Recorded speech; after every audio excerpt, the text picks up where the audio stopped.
Whether you love true crime or comedy, celebrity interviews or news, you call the shots on what's in your podcast queue. And guess what? Now you can call them on your auto insurance too with the Name Your Price tool from Progressive. It works just the way it sounds. You tell Progressive how much you want to pay for car insurance, and they'll show you coverage options that fit your budget. Get your quote today at Progressive.com to join the over 29 million drivers who trust Progressive. Progressive Casualty Insurance Company and Affiliates. Price and coverage match limited by state. Are you dealing with a personal injury? Don't go it alone. Turn to the experienced team at Phillips Law Firm. Their attorneys have helped thousands of clients get the compensation they deserve. Call Phillips Law Firm now. Call 1-800-JUSTICE or visit justiceforyou.com. What's up? It's your boy, The Ted Smith. Thanks for listening to the Men's Room Daily Podcast. Want more? Check out the greatest podcast in all the land, The Podcast. Be sure to subscribe and listen to a brand new episode every Tuesday night. Unfortunately, what you're about to hear is real. The members of this radio program are simply not that bright, or what some people would call educated. They are merely stupid. They're not trying to offend anyone on purpose. And all have played doctors on TV. You have been warned and are cordially invited to join the party. This is the Men's Room. Forget it, man, and get with the countdown. Get with the countdown. Shake this square world and blast off for Kicksville. The trippers, the grasshoppers, the hip ones, all gathered in secrecy and flying high as a kite. This is the Men's Room with Miles and Thrill. You know what they say, shake your radio more than 3 times, and you're playing with it. You're listening to the Men's Room. Bet your lies! And away we go. Welcome to Season 18, Episode number 3858. Along with Steve the Thrill Hill, The Ted Smith, and Mike Hawk. Montgomery! And you, Men's Room. Our tip today is a random question. Your guess is as good as mine. Categories: dangerous sports and delicious cheese. We will play Profile This, plus headlines, a Men's Room shot of the day, funnable listener emails, and everyone's favorite, TV Time with Ted. Click, clack, drinkity drunk. All right, here we go. A man with a did not mean to offend you t-shirt leads cops on a high-speed chase. Meanwhile, a human hand that was found in New York was 1 mile away from its original burial place. Man kicks a 9-year-old's snowman down in family's front yard. When Gary the goat goes hard. And a New York woman was busted smuggling weed into Jamaica. That's to prove ours is better. That is all coming on today's very special episode of The Men's Room. And now, here's the question. Hola, bitches. Good day to you and yours. All right, years ago, truth be told, Miles and I once spent hours pretending to be 2 sales representatives from a lawn care company.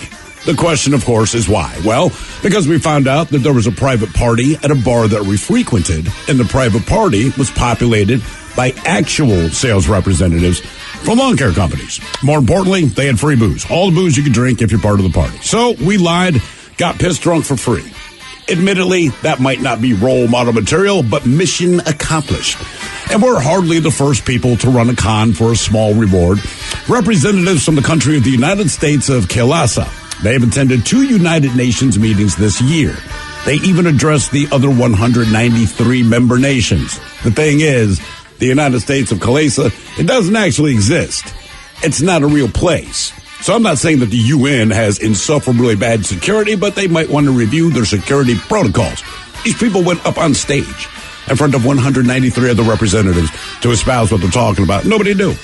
But on the topics of security protocols and imposters, last night's Academy Awards, well, they had an extra layer of security. Now, not to prevent us common folk from getting too close to Hollywood's sparkly little darlings, but to prevent the room full of imposters, a.k.a. actors, from potentially bitch slapping each other. I wish I was joking. I'm not. We have Will Smith to thank for that. And you'd have to say circumstantially, it worked because no one bitch slapped anyone else. Kind of the way that people that drew a pentagram on their door back in the days weren't attacked by vampires. It had to be that. But these are just some of the stories we saw. Stories that left us with many questions. Questions we'd like to ask you in the form of a random question. And this is how it works. You call us, we ask you a question that completes random. And after you share your story, we will share with you the news story that inspired said question. Be a part of the big show, the random question. Call 206-803-ROCK. Like the Men's Room on Facebook. Follow us on Twitter and Instagram at Men's Room Live. And send those emails to the Men's Room at KISW.com. Imagine you're looking at a balancing scale with everything you do for other people on one side and everything you do for yourself on the other side. If it isn't balanced, maybe it's time to spend a little more time on you. And therapy is a great place to start. BetterHelp connects you with a licensed therapist online who can help you find that balance and stick to it. Visit BetterHelp.com/positive to get 10% off your first month. That's BetterHelp.com/positive. You diet, you work out, and still there's that one stubborn spot. Hey, it's Jason. I just went after my stubborn fat by doing cool sculpting at Tureen Dermatology, Minnesota's top cool sculpting provider. Dr. Tureen is my dermatologist. We froze my fat, and those fat cells are gone for good. FDA approved. No pain, no downtime. Ranked top doctor 8 years in a row. Trust the experts at Tureen Dermatology. Call today, 651-633-6883, and say goodbye to stubborn fat. Love the skin you're in with Hand and Stone Massage and Facial Spa's facial services. Enjoy the tranquility and deep relaxation while giving your skin a rejuvenating glow. All facials are tailored to your individual needs using the highest quality ingredients designed to give you healthy, radiant, and younger looking skin. Visit any one of their 8 Seattle Hand and Stone Massage and Facial Spa locations or book online at handandstone.com. Restrictions apply. See spa for details. If you're a contractor, it's now easier for you to do business with the Department of Labor and Industries. Go to lni.wa.gov/skip the line and make an appointment with us ahead of time. No waiting around, no wasted time away from your job site. You get in, get out, and get on your way. Easy. So contractors, just go to lni.wa.gov/skip the line to make an appointment and get back to doing what you do best. The debauchery rolls on. You're listening to The Men's Room with Miles and Thrill. 99.9 KISW. Hold the Jones, away we go. Welcome to Season 18, Episode number 3,858. What a large and in charge program we have for you today. Guaranteed future repeat. Exciting return of your guess is as good as mine. Our categories today, are you ready? The top 10 best cheeses in the world. Yeah. Cheeses. People love cheese, right? Now, was this survey done worldwide, or was it done, like, here in the States? I believe it was worldwide because it was on the World Wide Web. See, it's going to make it harder. Well, I feel like if we're in the States, it's a lot easier. But you go to different countries, and the cheeses are fine, but, like, I don't know what this is called. Mm-hmm. Well, there are certain areas that just, I don't think are cheese-heavy. You know, you look at a lot of the Asian cuisine out there. It's not really full of a lot of cheese. They really don't use a lot of cheese. You know, if you like Indian food, not a lot of cheese. Not a lot of cheese, no. Yeah. You're right. So you can narrow it down to Asia, all right, kind of out. Mediterranean. Cheeseless. Well, Mediterranean, you got Italy. Mm-hmm. That's right. You got Greece, it's all about the feta. Exactly. You got Spain. You got Italy, that's all about it. Mm-hmm. It's pretty much all I know. Europe the Mediterranean is also a hotbed of cheese. But I think that's all France and Italy. It seems like the more colder the weather, the more the cheese could be involved sometimes. You think? Because I feel like cheese should be bigger in England, right? But you just don't hear a lot about cheese. Just to make something flavorful. Something. Anything, right? I'm sure they put cheese on something. I just don't know what it is. Yeah, I don't. I have no idea. But we have the top 10 cheeses from around the world. Do you guys know anyone who does not like cheese? No. I know some people who don't like can't eat it for dietary reasons, but I've never met anyone who does not like cheese. People that can not eat it for dietary reasons and they still eat it. They still, right. Yeah. Cheese is that good. Look, you might not like blue cheese or gorgonzola or whatever as far as the taste of that is concerned, or maybe you don't like the consistency of a soft cheese, but for the most part, you like some kind of cheese. Right. So we have the top 10 cheeses, the best cheeses from around the world. That's one of the categories. Then we have a list of the most dangerous sports that you can partake in. You know what these are. Rodeo. That would be That's got to be on there. That would be pretty high on the list. Yes, that's another one that's going to be up there. Anything that involves, obviously, one-on-one combat is going to be included on there as well. And a lot of... do you think, like NASCAR or F1? Well, because these guys, most people don't die. Like, there's Dale Earnhardt, but there's spectacular crashes every week, but they tend to walk away. Well, the ironic thing is one of the sports, you're riding a machine.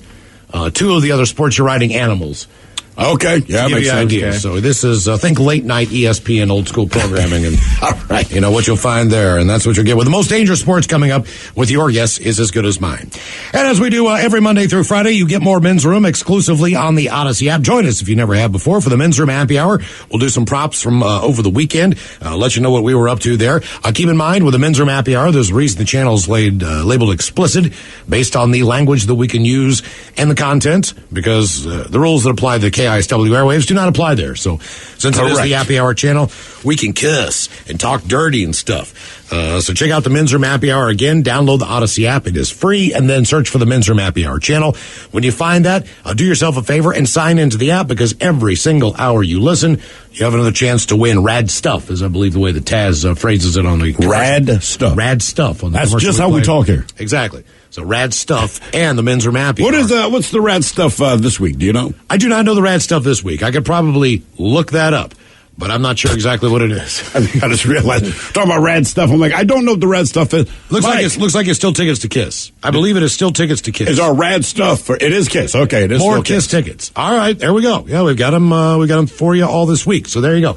And keep in mind, if you listen to KISW, every hour that you listen on the app, that's another chance for you to be entered to win the tickets to see Kiss. So the more you listen on the app, the more entries you get as far as a chance to win tickets to see Kiss at Climate Pledge Arena. Mm-hmm. That show is on a Monday night. Oh, man. You couldn't time that any better. I've been bitching about that forever. Like, Monday night? Well, what's the other show that's a Monday night? There's some it's, other like Earth, Wind, and Fire. Lionel Richie. Yes. Monday night. Is that what Climate Pledge does? Like, hey, we'll bring in the biggest artists as long as they play on a Monday night. That's what you get. And today is the day that we do our random question. 206-803-ROCK. Hello, Joe. Welcome to the Men's Room. Well, hello. Good morning, Bitolas. Hola. It morning is morning Joe. somewhere. That is for sure. Depending on where you are. How much did you change your clock for daylight savings? How far did he sprint forward? Yeah. 12 hours, baby. Okay. 12 hours. I dig it. Let's go with this one, Joe. When did you realize that you were maybe in a potentially dangerous situation? When did you realize you were in a potentially dangerous situation? Could be at a family reunion. It could be that you were driving in the snow, got lost. Could be arguing with your wife, and she gives you that look. Yeah. Every one of those situations. Yes, sir. Okay. My family likes to vacation in panhandles. That's the kind of rednecks we come from. And rednecks do like panhandles.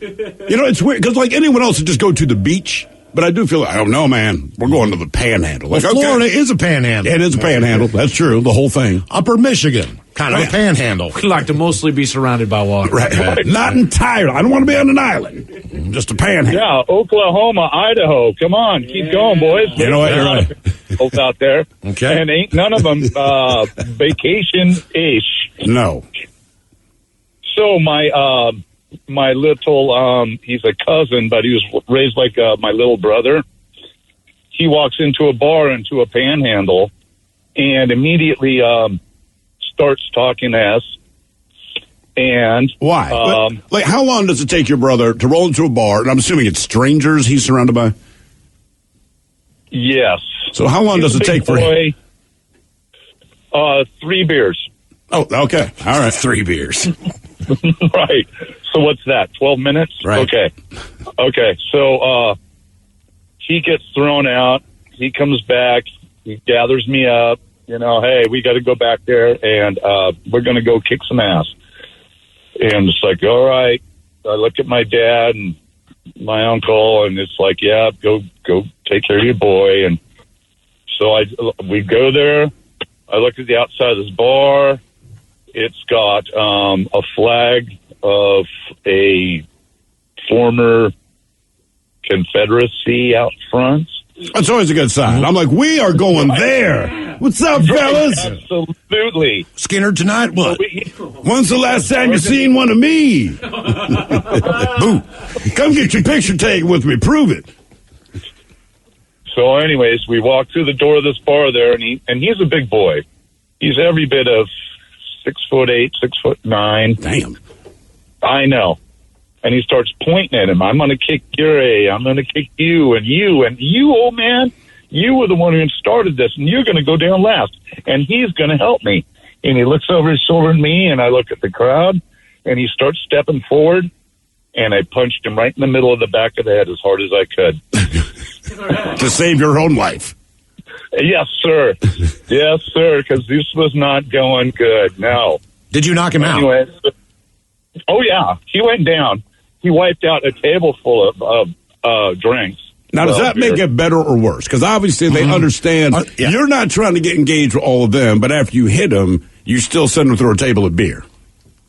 Right, and I immediately whipped out $50 and said, "Hey, let me buy you. Let me do that." And so everybody's calmed down now. My cousin especially laid on the floor. He's really calm. And then so I laid out my $50, and then I asked, "Hey, can a couple of you guys help me get him in the truck? He's too big for me." And so we load him in the truck there, and then they offer, and they come back, "Hey, you got time for a beer?" And so, yeah, a quick one. I mean, I didn't hit him that hard. So we go back in the bar, and I had a couple beers and a couple shots, and we got back, and I told him he put up a hell of a fight. Somebody got him from the backside, and and you're unscathed. You never told him the truth, though, did you? Oh, God, no. He's too big. Yeah. Oh, no. That's maybe another 10, 12 years. You said this all took place where? In Iowa? Yeah, in a panhandle. And I'm just going to leave in a panhandle. I assume when you said Confederate flag, you meant like Florida someplace. Well, you think like Florida, like you said, panhandles. You can go Oklahoma. You can go Idaho. A buddy of mine, we get along very, very, very, very well, but we're very different people. So over the winter, it's either right before or right after Christmas, I'm taking the family on vacation. I'm like, cool, where are you going? And I'm thinking it's going to be Hawaii, it's going to be Arizona. Took them to Idaho. All right, so they go to Idaho for a week. And again, this is the dead of winter. And they drive there and they go through the thing. And he comes back. I'm like, how was it? Now, he loved it. I'm not sure if the entire family loved it. But I'm like, what do you do in Idaho in early January, late December, whatever the hell it was? And it's like, oh, man, we went snowshoeing. I said, you went snowshoeing? He goes, yeah, man, we went out of the woods. We went snowshoeing. I said, did you go on vacation or were you in a plane wreck? You know what I mean? That's the only time I can imagine. Yeah. Voluntarily snowshoeing through Idaho in the middle of the winter means something catastrophic has happened to my plans. But that is not something I volunteered. Yeah. But to him, are you going, like that's fun? No. Okay, thank you. If he said snowmobiling, I'd be like, cool, man, stuff like that. But I still don't get it. I don't get cross-country skiing either. I kind of get that because it's fast walking. It's an aerobic workout. It is, but you can glide for a bit. You know what I mean? Like a bit. Then you have to go uphill, man, and you're just basically snow plowing up a small hill. Yeah, but then you get to shoot at something. Well, in the Olympics you do. Hopefully not. What is that one called? The biathlon? Biathlon. I like how they say, man, Norway, Sweden, they've dominated. I'm like, because you're rolling on skis with a shotgun. That's what they do. We get tons of stories about national parks and the idiots that go to national parks, the dumb stuff they do, whether they get evaporated at, like jump into the sulfuric hot springs, or they get too close to a bison, or whatever their deal is. There's always a little bit of danger involved in the outdoors. And believe it or not, they rate the most dangerous national parks in the United States of America. Is this based on the natural dangers or that human beings make dumb decisions? And like, I could go to Moab and jump off of a cliff. Mm-hmm. It's not because Moab is dangerous. It's because I'm stupid. It's based on the number of deaths in these parks. Okay, so we will judge if this is human error or if this is nature. So when you think about places like Denali, there's a lot of people who go hiking there. And obviously that poses a great risk on life. Understood. So, you're in one of those situations. Hell, I didn't think I was going to die, but I know it was not a good situation when we got stuck up on the mountain for 3 days. Well, there was a blizzard. That's fair. Yeah, in 100-mile-an-hour winds and everything else. I'm like, this is not good. Just even walking out to the bathroom, not good. I knew I was in a bad situation when I was stuck on a mountain for 3 days. That's when I knew it had gotten bad. That's when I knew. Not only that, but everybody just had bean burritos. So it was just a bunch of dudes farting in the room. Oh, no. Just as a general rule, and this is just me. If you lit a match in there, the whole place would blow up. My general rule is for vacation, I will not go to a place that has snow. Specifically, if I'm in a place that does not have snow, I will not go there. Like, I have been to Philly at Christmas. That's a family thing. That is a trip. That is not a vacation. But I cannot imagine spending money and time to go somewhere where the weather sucks. Yeah. So No what do way you guys, that is what do you guys think the most dangerous national park is in the United States? Just based on stories you've read. I mean, like Okeechobee is a national park in Florida. There's alligators. There's So you're snakes, saying there's death. panthers. I'm talking about death. My guess has got to be Yellowstone, just because of the number of people that are drawn to Yellowstone just in general, and then the stupidity that I get every week coming out But I of feel like most of the people that go to Yellowstone to die, it seems like they fell into a hot spring. Like, they'll get hit and tagged by animals, but it seems like the animals rarely kill them. The animals are just kind of like, get away from me, you dumbass. I don't know. It's like Grand Canyon, people falling in. NBC News calls it, well, that's a good call too. People get heat exhaustion. Sure. There's all kinds of stuff that happens. But NBC News calls it spectacular and little visited. But another descriptor of the North Cascades National Park is often fatal. As they say, nestled in Washington's Cascade Mountains north of Seattle, the park saw 14 deaths in the 15 years between 2007 and 2021, which might not seem that steep until one factor at an average annual visitor rate of 25,000, giving it about 4 deaths for every 100,000 visitors. For context, that's more than 3 times the next deadliest park, which is in Alaska. Wait, what's going on? Is the people just getting lost? No, there's all kinds of factors. Alaska's Wrangell St. Elias National Park Reserve. Many larger parks manage millions of visitors a year with a much lower fatality rate. They say that Alaska's Denali National Park clocked the same death rate with its average 500,000 visitors. It would register 16 deaths per year. So they rank North Cascades as the 58th most visited national park out of 63. But the number one place to die. Right. And where do they say lies the danger? The park's rugged, untamed beauty is both its allure and its risk. A former North Cascades ranger with 3 decades under her belt says the mountains often prove deadly to be very experienced hikers and climbers. So you either plunge to their deaths or are hit by avalanches or falling rock and ice. It's a very hazardous park. It would be easy, very easy to die there. The park has a ban on bolted anchors for climbers, which wades into a debate over safety versus intrusion into nature. Park spokesperson says each park has inherent and unique risks, and while some park activities are riskier than others, it does not necessarily make the park more dangerous. I believe this total has been added on to a little bit based on the 3 visitors or 4 people who perished within a couple weeks ago. Oh, yeah. Who were up there as well. I believe added to the list. They got hit by an avalanche. Now, you're talking about, now that's just in the U.S., correct? This is in the U.S. This is the national parks. Okay, right before we came on the air, I think this park is, let me see if I can find it. Now, this, to me, is inherent danger. I already got an issue with primates, right? Sure. Because I'm convinced they're smart enough to know how to kill you, and not just with raw physical ability, but like, they'll plan something, all right? So, in this case, it was 3 hikers in South Africa. Okay, now this is why this park's dangerous. They are hiking. They were attacked by a troop of baboons. Now, this is what makes it worse. The baboons were on a cliff above them. And the baboons, they clearly let it know that they were agitated, did not want the hikers there. 3 of these guys were repelling. So the baboons took a boulder, okay? Seriously, it's you can find it right now. Took a boulder and rolled this bitch down the side of the mountain. When the boulder hit the side of a cliff, the boulder exploded in the shrapnel. Now, keep in mind, each piece of shrapnel weighs like 15 pounds, solid stone. And it broke 3 of the hikers' legs and are now dangling from the ropes. Now, it did not knock them off the ropes, so the baboons stayed agitated.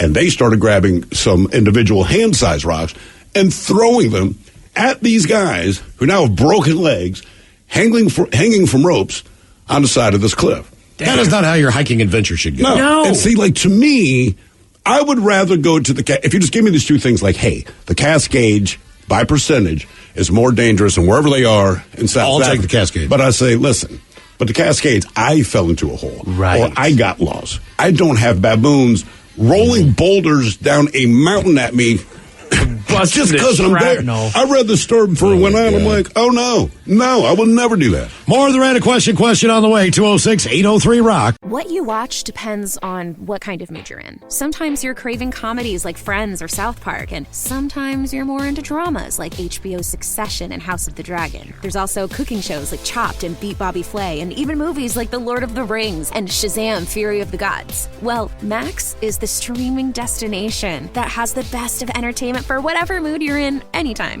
And plans start at as little as $9.99 a month. Max, the one to watch. Subscription required. Visit Max.com. T-Mobile's network can help keep you connected to all your favorite podcasts when you're out and about. Whether you're an early bird looking to dive into a daily news podcast or a night owl who wants to catch up on the latest reality TV drama, T-Mobile will keep you connected on their strong and reliable network. T-Mobile covers more highway miles with 5G than anyone. So if you need great coverage, especially when you're on the go, check out T-Mobile. Find out more at T-Mobile.com/CY. That's SEEWHY.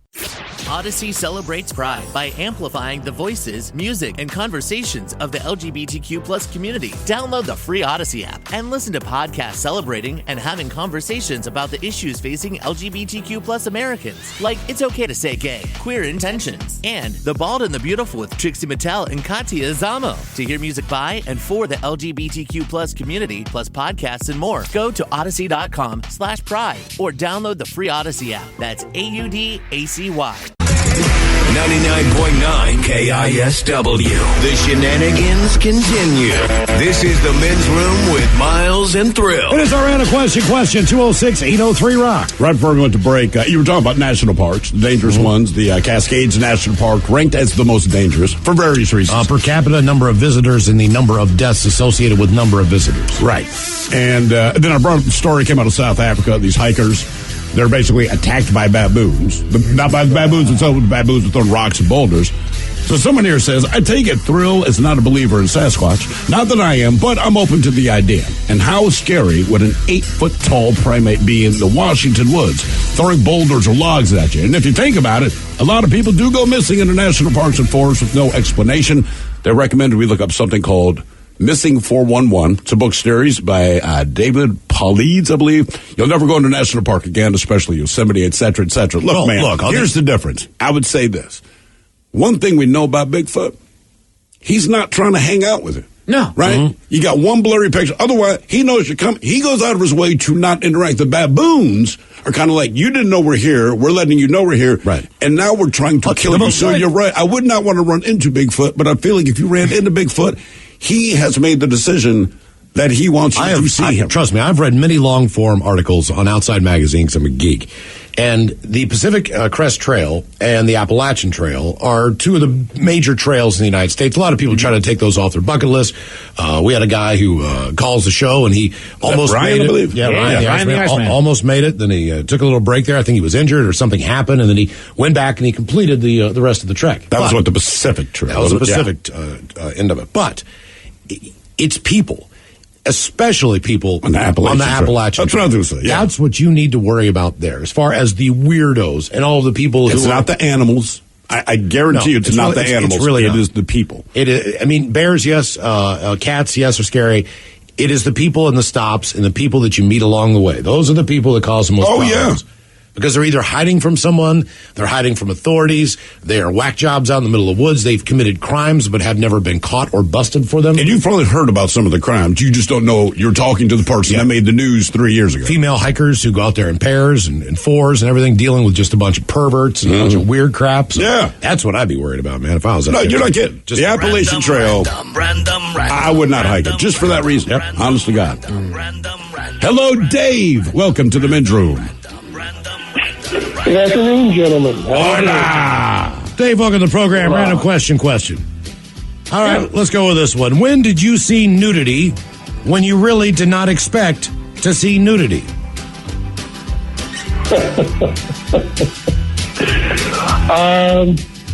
Well, I would say years ago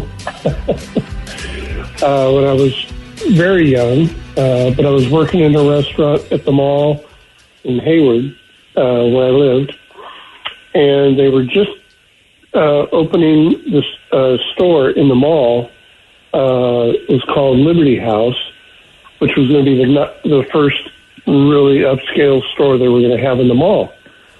And it turns out that Kenny Stabler was going to be he was coming down for the grand opening and everything, and he was signing autographs down there.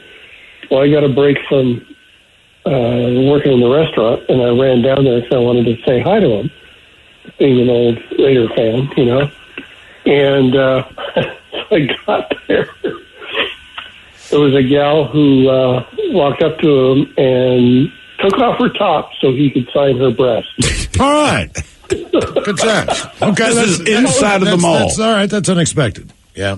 Yeah, no, it was. But Don't ever do that, by the way. If that situation ever approaches you, what? Do not ever sign someone's breasts. No matter how famous you are. I disagree. Doesn't matter what the deal is. Even if you're at a party and someone's joking around, they got a Sharpie, like, yeah, sign her new boobs. Don't do it. Do it. Do not do it. Do it. I have seen this movie before. I have too. You go, hey, I didn't know that you were married to her.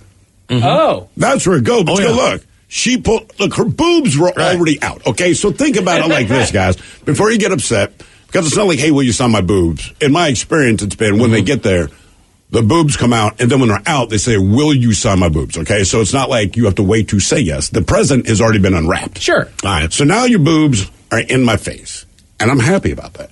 And they say, well, you signed them. So I'll sign them. Now, when husband or boyfriend gets mad, it's like, first of all, this is your wife or your girlfriend, not mine. Yeah. I don't know what to tell you. It's a free world. She wanted me to sign her boobs. Now, so here's my argument. She'd already pulled her boobs out. I'm already staring at her boobs. I feel like at least we've made it worthwhile by the fact that I've granted her this particular request. Otherwise, I'm just looking at your girlfriend's boobs. Right. So at least this way, I have an excuse. I'm making it less awkward. Right. I have an excuse for looking at her boobs other than just looking at her boobs. We used to broadcast in Baltimore for a week straight from the Maryland State Fair. God, you don't want to see their boobs. I'm telling you that right now. Okay, so they lift their skirt. The guy that does afternoons, Johnny Panzarella, great guy. He's working the afternoon. He gets done at 6 or 7, and then I take over with the worst time to be at the fair. That is the worst which time. Which is the nighttime in Maryland, in Baltimore, at the State Fair. You cannot believe what you see. It's simply, it's insane. So I am just kind of taking over, starting my shift. I think I did a couple of breaks. Come on down, the Maryland State Fair. We got tickets to this, blah, blah, blah. And we got free stickers. Before you ask, we got free stickers. Here's your T-shirt, kid. But, so I'm standing at the booth, and I just got done with a break, and this guy is walking pretty quickly toward the booth that I'm working at, right? And he's got a very determined look on his face, and he comes up and he goes, "Who is Johnny Panzarella?" And I said, "Oh, Johnny Panzarella, he's the afternoon guy, man. He's a great dude. You buddies with him? Are you friends?" He's like, "No, I want to kill him." I was like, "Why do you want to kill him?" And he goes, "Well, he signed my girlfriend's breast earlier, man. She just showed it to me."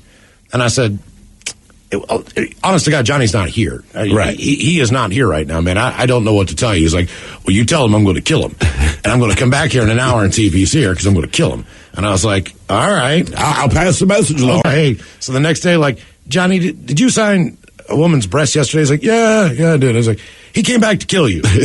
And I'm pretty sure he was not joking around. So just so you know, he's like, "You're kidding me." And I'm like, "I'm not kidding you, dude. This guy I thought he was going to take me down just for the hell of it. Just because you know him. Just for fun. But, thank God he did and he left. But anyway, his girlfriend, I guess, came up later. I don't know either one of these people. Of course. So she comes back up to the table where I am. Is she with her boyfriend? No. And she says, "Have you seen my boyfriend?" And I said, "I don't know you. I don't know your boyfriend, I don't think." And she's like, "Well, I know he was up here because he was looking for Johnny." And I was like, "Oh, God." I'm like, "Where is he?" And she's like, "Well, he's storming around the place. He's looking for him. He's going to try to kill him." Good God. Wait, so he spent the rest of the time at the fair looking for Johnny. Yeah, just walking around. Bro, let it go. State fairs are large. Right. So he's like, and she can't find him, whatever. And I'm just like, oh, my God. And again, you don't know. I would just recommend never signing someone you don't know's breast. That's all. That's my personal experience just says that. I've yet to have a bad experience. My experience is I've signed breast. Most of the time it's all... See, now here's the downside, right? I've also had women that walk up. "Well, you saw my breasts." And like I said, they're already out. And even though she's standing completely up, like her boobs are on the table. And you're like, "Ooh, I'm going to have to sign this a little bigger than I would have thought." Just saying. So it's not always awesome. It's really not, man. Breeze Mass, when did you see nudity when you really did not expect to see nudity? The XFL has been innovative, trying to garner attention during its second reboot attempt. Mike and I have been all over it. Yeah. But naked players might be taking it a bit too far following Sunday afternoon's XFL Week 4 matchup between the St. Louis Battlehawks and the Arlington Renegades. Big game. ESPN's cameras went inside the locker room. But as they were showing St. Louis quarterback A.J. McCarron celebrating their home opener victory with a few hugs, ESPN had inadvertently broadcast a naked teammate on national TV. All right. Yes, it was not that big of a deal. You really didn't see anything on the front side. You saw his pelvic bone. Basically, you saw the guy's ass. He had a towel in the front of it. But ESPN and XFL certainly displayed an apology after the fact. Like, sorry if you have You went into a locker room after a game. You are a sports broadcast network, ESPN, XFL. You are a sports league. Most of us understand that after a game, when players go into a locker room, there's a good chance in the locker room. They're getting undressed. So knowing that, and keep in mind, it's not like the camera was in there immediately after the game where the guys are still talking about what went down. It was because A.J. McCarron, he's out on the field doing field interviews after the game. So now we're saying 10 minutes has passed. If you wait 10 minutes after a game and go into a locker room, there's going to be some nakedness. Dude, I have seen some of the most bizarre stuff in locker rooms. You just have to understand that it's a locker room. It's a locker room, and that is where you're supposed to be. And yes, you are allowed to shower, and yes, and you need to have some discretion. There's times where, at the end of a game, they'll have a recruit that they're bringing in, and they've sent the recruit to the game with, the mom, the dad, the sister, whoever. Sure, they're in the locker room. It's not uncommon. Obviously, female journalists are always in the locker room. You know them, so it's not as weird if they see you naked because you kind of know them on a personal basis. Not that personal, but they know you on that personal basis. Right. That's what they see. Tony Saragusa, man, I would go up to the Ravens press day and do interviews with the Ravens players, and that was the day we were allowed up there, blah, blah, blah, blah, blah, blah, blah. My co-host, Whitney, she always wanted to go up with me because she just enjoyed it, thought it was a great time, right? So we go up there. And Tony Saragusa, as soon as Whitney would stand up. And how big is he? Like 330, 340? He was 6'1", maybe, but he was a large guy because at that point in time, he dropped some weight after his playing days for sure. Sure. But he was playing, not that you need to be tall to be a down lineman, but he was a very broad guy who kind of held the center in check. Think Sam Adams size. Right. Yeah. The giant in the middle clogging up everything. That was Saragusa. As soon as Whitney would come up to ask him questions, and she was an attractive woman, he would drop his towel and turn around. And answer the questions with his hands on his hips. Just like, Jesus, dude, I know what you're doing, but you don't have to be that blatant about it. You don't have to be, but again, it's Saragusa. He's like a New Jersey guy, very much is the best I can describe it. Like, hey, you want to come in here? Check this out. Right. It's just like, oh my God, Tony. By the way, somebody here says at the last Red Fest, I turned around. Thrill was in fact signing my wife's boobs. There you go. Granted, it was on her skimpy little shirt. Well, that's upsetting, but still. She has the shirt. Oh, good. They said this is the first time, obviously, this has happened because you're in a locker room. It was the time ESPN accidentally aired a UNC basketball player's penis on live TV, or the NFL Network interviewing Pac-Man Jones with like 7 naked dudes. I remember that one. And NBC Sports Philly catching a naked man sunning himself as they pan the scene outside of Toronto CN Tower in Toronto. Then you have the case, I don't know if you've ever remembered this, Mike, but there was back in the day, and it still is their stadium in Toronto. They basically play in an indoor stadium that is kind of attached to a mall. It is right downtown. It's a huge building, but unless you kind of knew what it is. It's kind of right next to the CN Tower. Okay. Yeah, right. So you see, I did not realize until a couple years ago when we went there in the stadium, like you said, there's like a science center, the CN Tower, not much different than Pacific Place. But then there's a hotel. And then you go down a few stairs and there's the state, right? All this There's a hotel in the outfield. So you can have a hotel room and catch the game, and you're inside the stadium. Oh. This is not like on top of the bleachers in the back of Wrigley, not being in the stadium. You're in the stadium. You got a hotel room. Yeah. People just in there getting it on, man. And they, no. Well, quite on purpose. They know what they're doing. Right. They know what they're doing. I mean, I've seen people do it in the seats and stuff, man, but when you got your own bed. Oh, yeah. What are you going to say? It's a hotel room. They're in their hotel room. They're in their hotel room. Right. I mean, there's no rules against having the curtains open, is there? There's not. Right? I mean, that's I don't know if they were punished. I don't know how Canadians frown on that. Look, I paid for the room. The windows are open. You know that it's attached to the stadium. And you know we're going to do some of this stuff. Right. I mean, it's inevitable. The XFL has been on it when it comes to censorship this season, too. No, they haven't. They haven't. All right. So one of the things the XFL is all excited about, and it's one thing that really, I've enjoyed it immensely. Neat. It's neat. But they're talking about this all-access stuff. And to a degree, it's cool. Sometimes it's overboard. But the problem is, they have multiple players mic'd up. It's one thing if you mic up one player. Sure. That player's aware they're mic'd up, so they take precautions about what they're going to say, right? Yeah. You mic up like 4 players from each team. Well, 3 of them are going to forget because they're not the main guy. And also, they're in proximity to other players after the play. So, that would be one of the hardest assignments in sports is to be mic'd up live. But it's not because, look, it's up to you to dump me. It is not my job. If you choose to do a broadcast and you want to mic a person playing a collision sport, where they jaw after every But the things you say that come out of your mouth, that's what I'm worried about.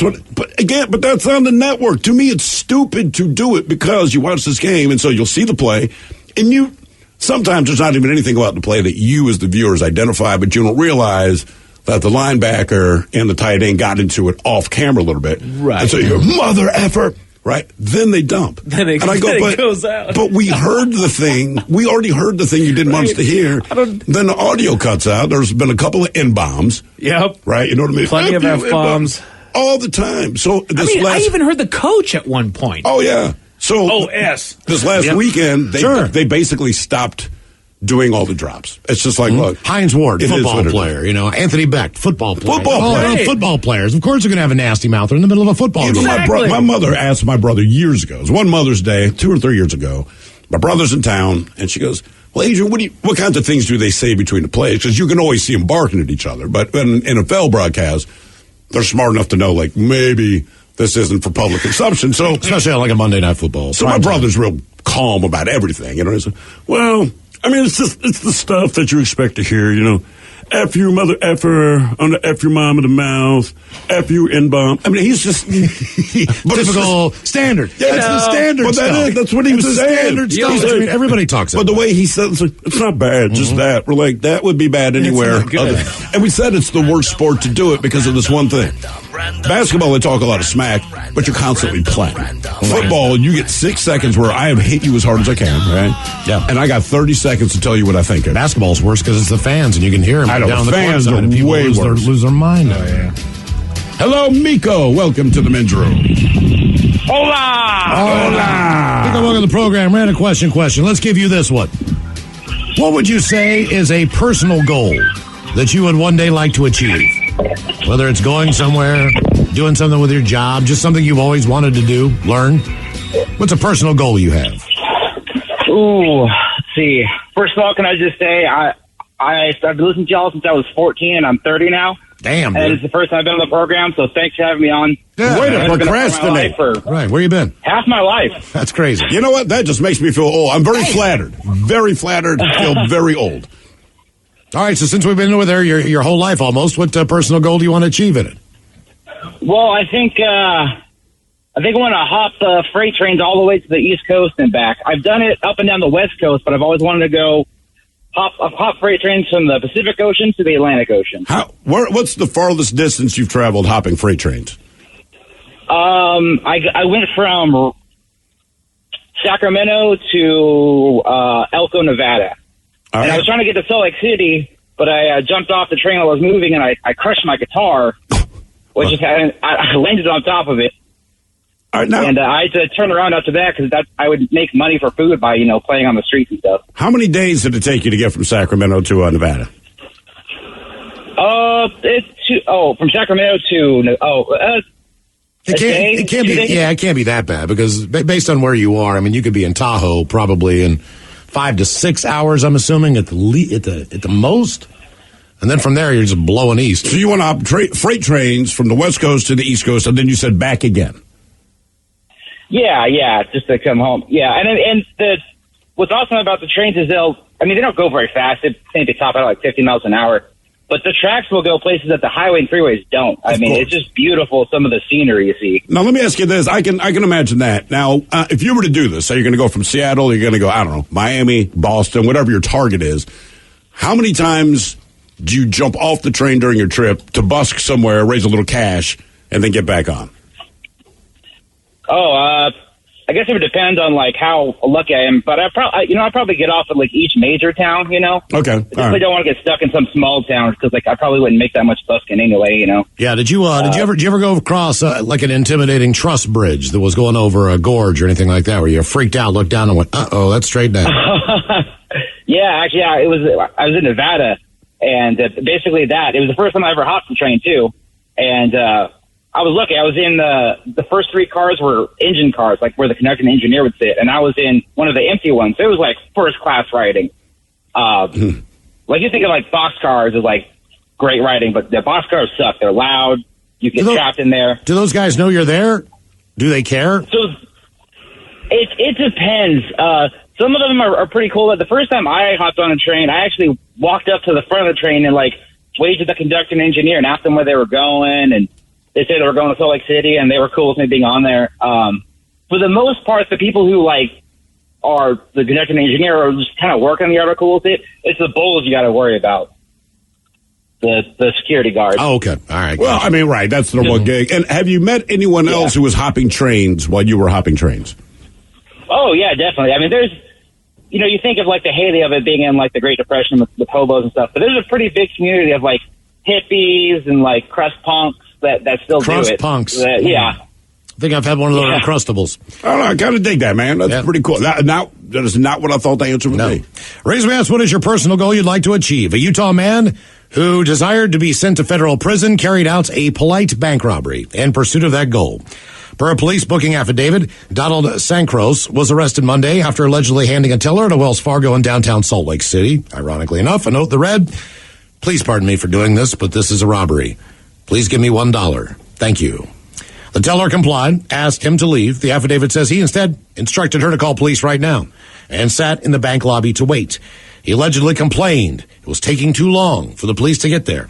Upon arrival, police arrested the man who reports allegedly handed over the dollar to police. The arrest report states, Donald said he had done this because he wanted to get arrested and go back to federal prison. Donald stated that if he gets out of jail, he's going to rob another bank and ask for more money next time, trying to get his desired result of going to federal prison, which is his personal goal. Could you just say to the judge, like, look, man, I just want to be locked up. Give me 30. That's what I'm looking like, sir, it's a 2-year fit. Can you just, is that legal? Like, if it's a request? I don't know. It's a free lodging on us. Like, sure, man. More of the random question coming up, 206-803-ROCK. Becoming a medical assistant opens so many doors to healthcare careers. And in 9 months, this could be you. Get hands-on training in real-world labs, clinical externships, and the support of fellow students and teachers at Pima Medical Institute. Visit pmi.edu for details. What if comparing car insurance rates was as easy as putting on your favorite podcast? With Progressive, it is. Just visit the Progressive website to quote with all the coverages you want. You'll see Progressive's direct rate, then their tool will provide options from other companies so you can compare. All you need to do is choose the rate and coverage you like. Quote today at Progressive.com to join the over 29 million drivers who trust Progressive. Progressive Casualty Insurance Company and Affiliates. Comparison rates not available in all states or situations. Prices vary based on how you buy. Dealing with an accident and injury claim can be overwhelming. Let Phillips Law Firm fight for you. We understand the pain and suffering, and we're here to guide you through. Call 1-800-JUSTICE today for a free case review, or visit justiceforyou.com and let Phillips Law Firm help you on the road to recovery. Hey, it's Mike Hawk. Join me every Thursday at 1 p.m. exclusively on the Odyssey app as we go live with Odyssey. Join in on the action as we cover interesting facts, top 10 lists, and some fun new games. Follow the Men's Room page on the Odyssey app and join in all the fun Thursday afternoons at 1. 99.9 KISW. We return to the Men's Room with Miles and Thrill. It is our random question 206-803-ROCK. We just talked about the guy who robbed a bank for $1. Yep. Sat inside of the bank and even waited for the cops to show up because he wanted to go to federal prison. Was it go to federal prison to go back? He wanted to go back, I guess. Go back, okay. Well, so he'd rob another bank with more money, just so he could go again if they let him out of jail. Yeah, and so I said, man, can you go in and just make a request to the judge? Like, look, instead of me just continually to commit crimes, can you just give me 30 years? So someone here says, no. They cannot just ask for 30 years for a random offense. Now, typically, there's a maximum sentence as well as a minimum sentence for any crime on the books. At best, this guy could go and get himself committed somewhere or for mental health reasons. That's going to be very different from a federal prison. Okay. But you can't go in there. You just have to keep committing crimes, Miles, even when you tell them. That's his goal. Damn. Hello, Steve. Welcome to the Men's Room. Hey, hola, guys. How are you today? Hola. Steve, welcome to the program. Random question. All right, let's go with this one, Steve. What would you say is the major thing or the most consistent thing that typically disturbs your sleep? Maybe you have a dog that jumps up onto the bed or has to go to the bathroom at 4 o'clock in the morning? Or what is it that typically disrupts your sleep? Well, geez. I guess the one thing that bothers me the most is worrying about my vehicle. Why do you worry about your vehicle so much? Well, because I drive a expensive car, and I'm always worried about someone breaking into it. And I actually just caught someone about a week and a half ago. I woke up at 3 in the morning and looked at my security system, and there was a guy leaning in my car. Do you have that thing on an alarm that it wakes you up if somebody's out front or anything? No, I don't have that. I just bought a new security system, but the one I have is just 2 cameras in the window of my office that point one out to my beater car and one out to my good car. And but the guy that I caught, when I got out there, my phone wouldn't work. So I asked him to wait for a second. I ran back in the house and got a baseball bat, and he actually waited for me. It was pretty funny. I cannot believe you're still here. You're back. Yeah. Do you keep anything in your nice car? This is just my thought. My thought, generally speaking, I see a Ferrari and I see, a Subaru Forester. I feel if my goal is not to steal the car, if I'm going to steal the car, I'm taking the Ferrari. But as far as what I believe will be inside of it, I'm going Subaru. Every time, I feel like by the way, I'm stealing the Subaru. Right, but you're more apt, I believe, because I will blend. To have stuff inside of a Subaru than a Ferrari. I feel like the guy that has a Ferrari, it doesn't have coins waiting there. He's not, what I mean? The Subaru. But if you steal the car, then you're going to be caught fast. Sure. I mean, my big fear is another part of it is that it's a soft top.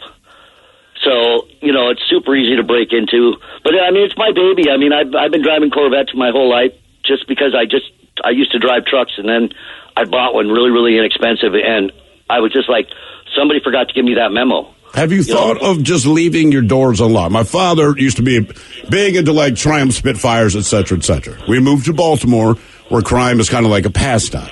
And I always wondered, why don't you ever lock your doors? Ever lock your doors? And my father said, it's a soft top. And here's the thing.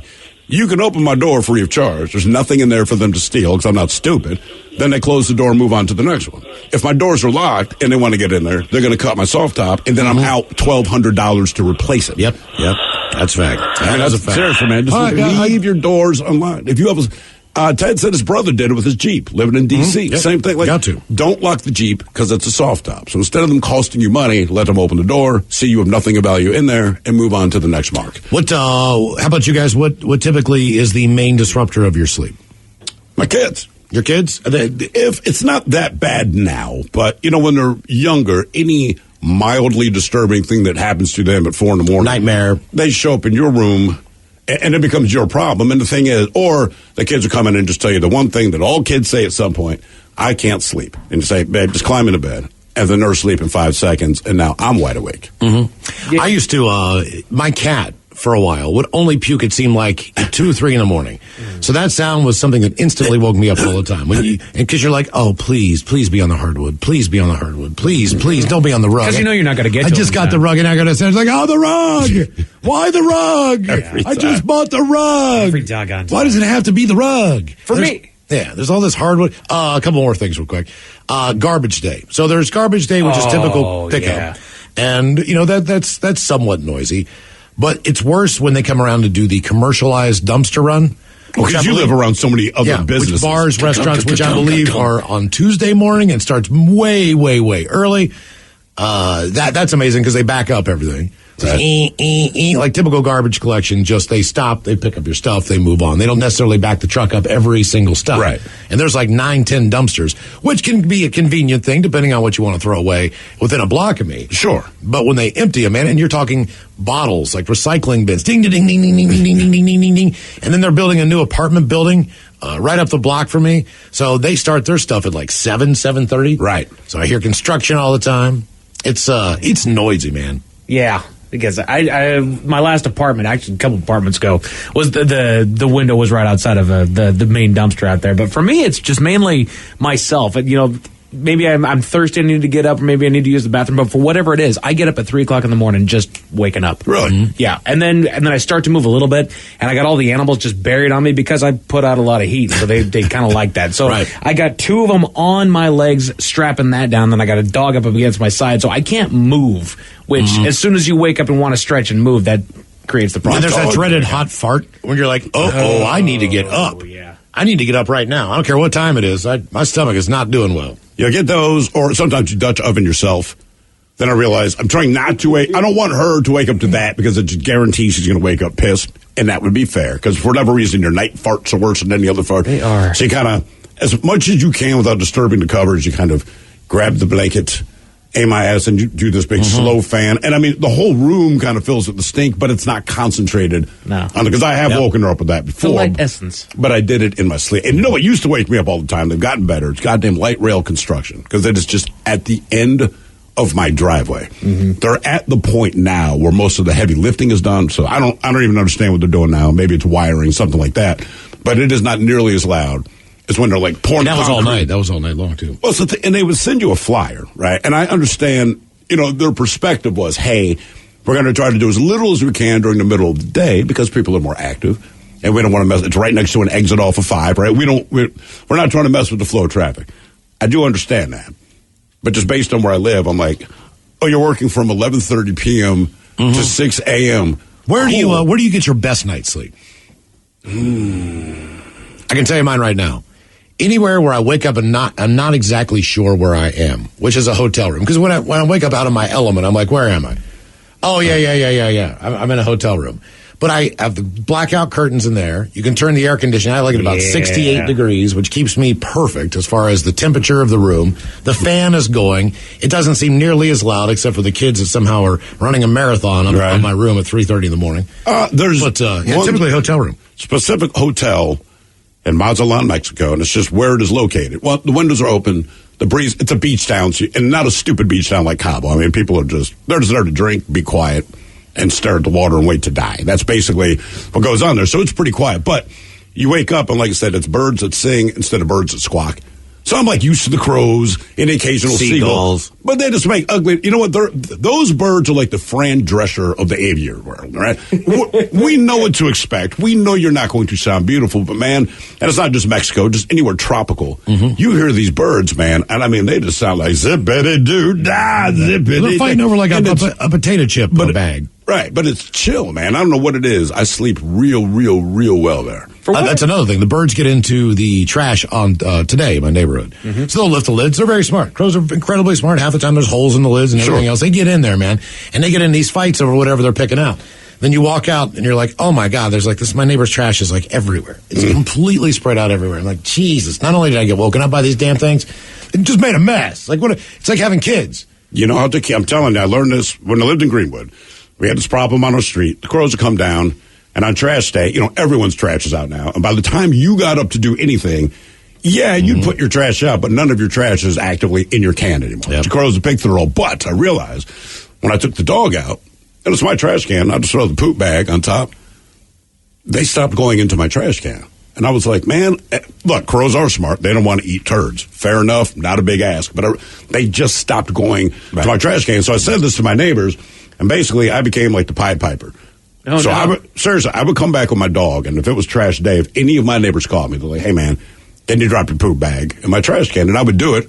And now, like, 2 of us never had our trash cans messed with again. So there was a point, and it sounds so stupid. It's like being the Easter Bunny, where you save up all these poop bags. Because on trash day, there's only like 6 houses. But I'd walk down a little alley, lift her lid, throw in a poop bag, and they stopped going through our trash for the rest of the time I lived there. Nice. The reason we asked what typically disrupts your sleep, for some people they say a bed is a party zone filled with pets, snacks, electronics, stuffed animals, a partner, and some not so tired kids, which begs the question, how do any of us get any sleep? Well, just so you know, and I'm sure it's on your calendar, March is National Sleep Awareness Month.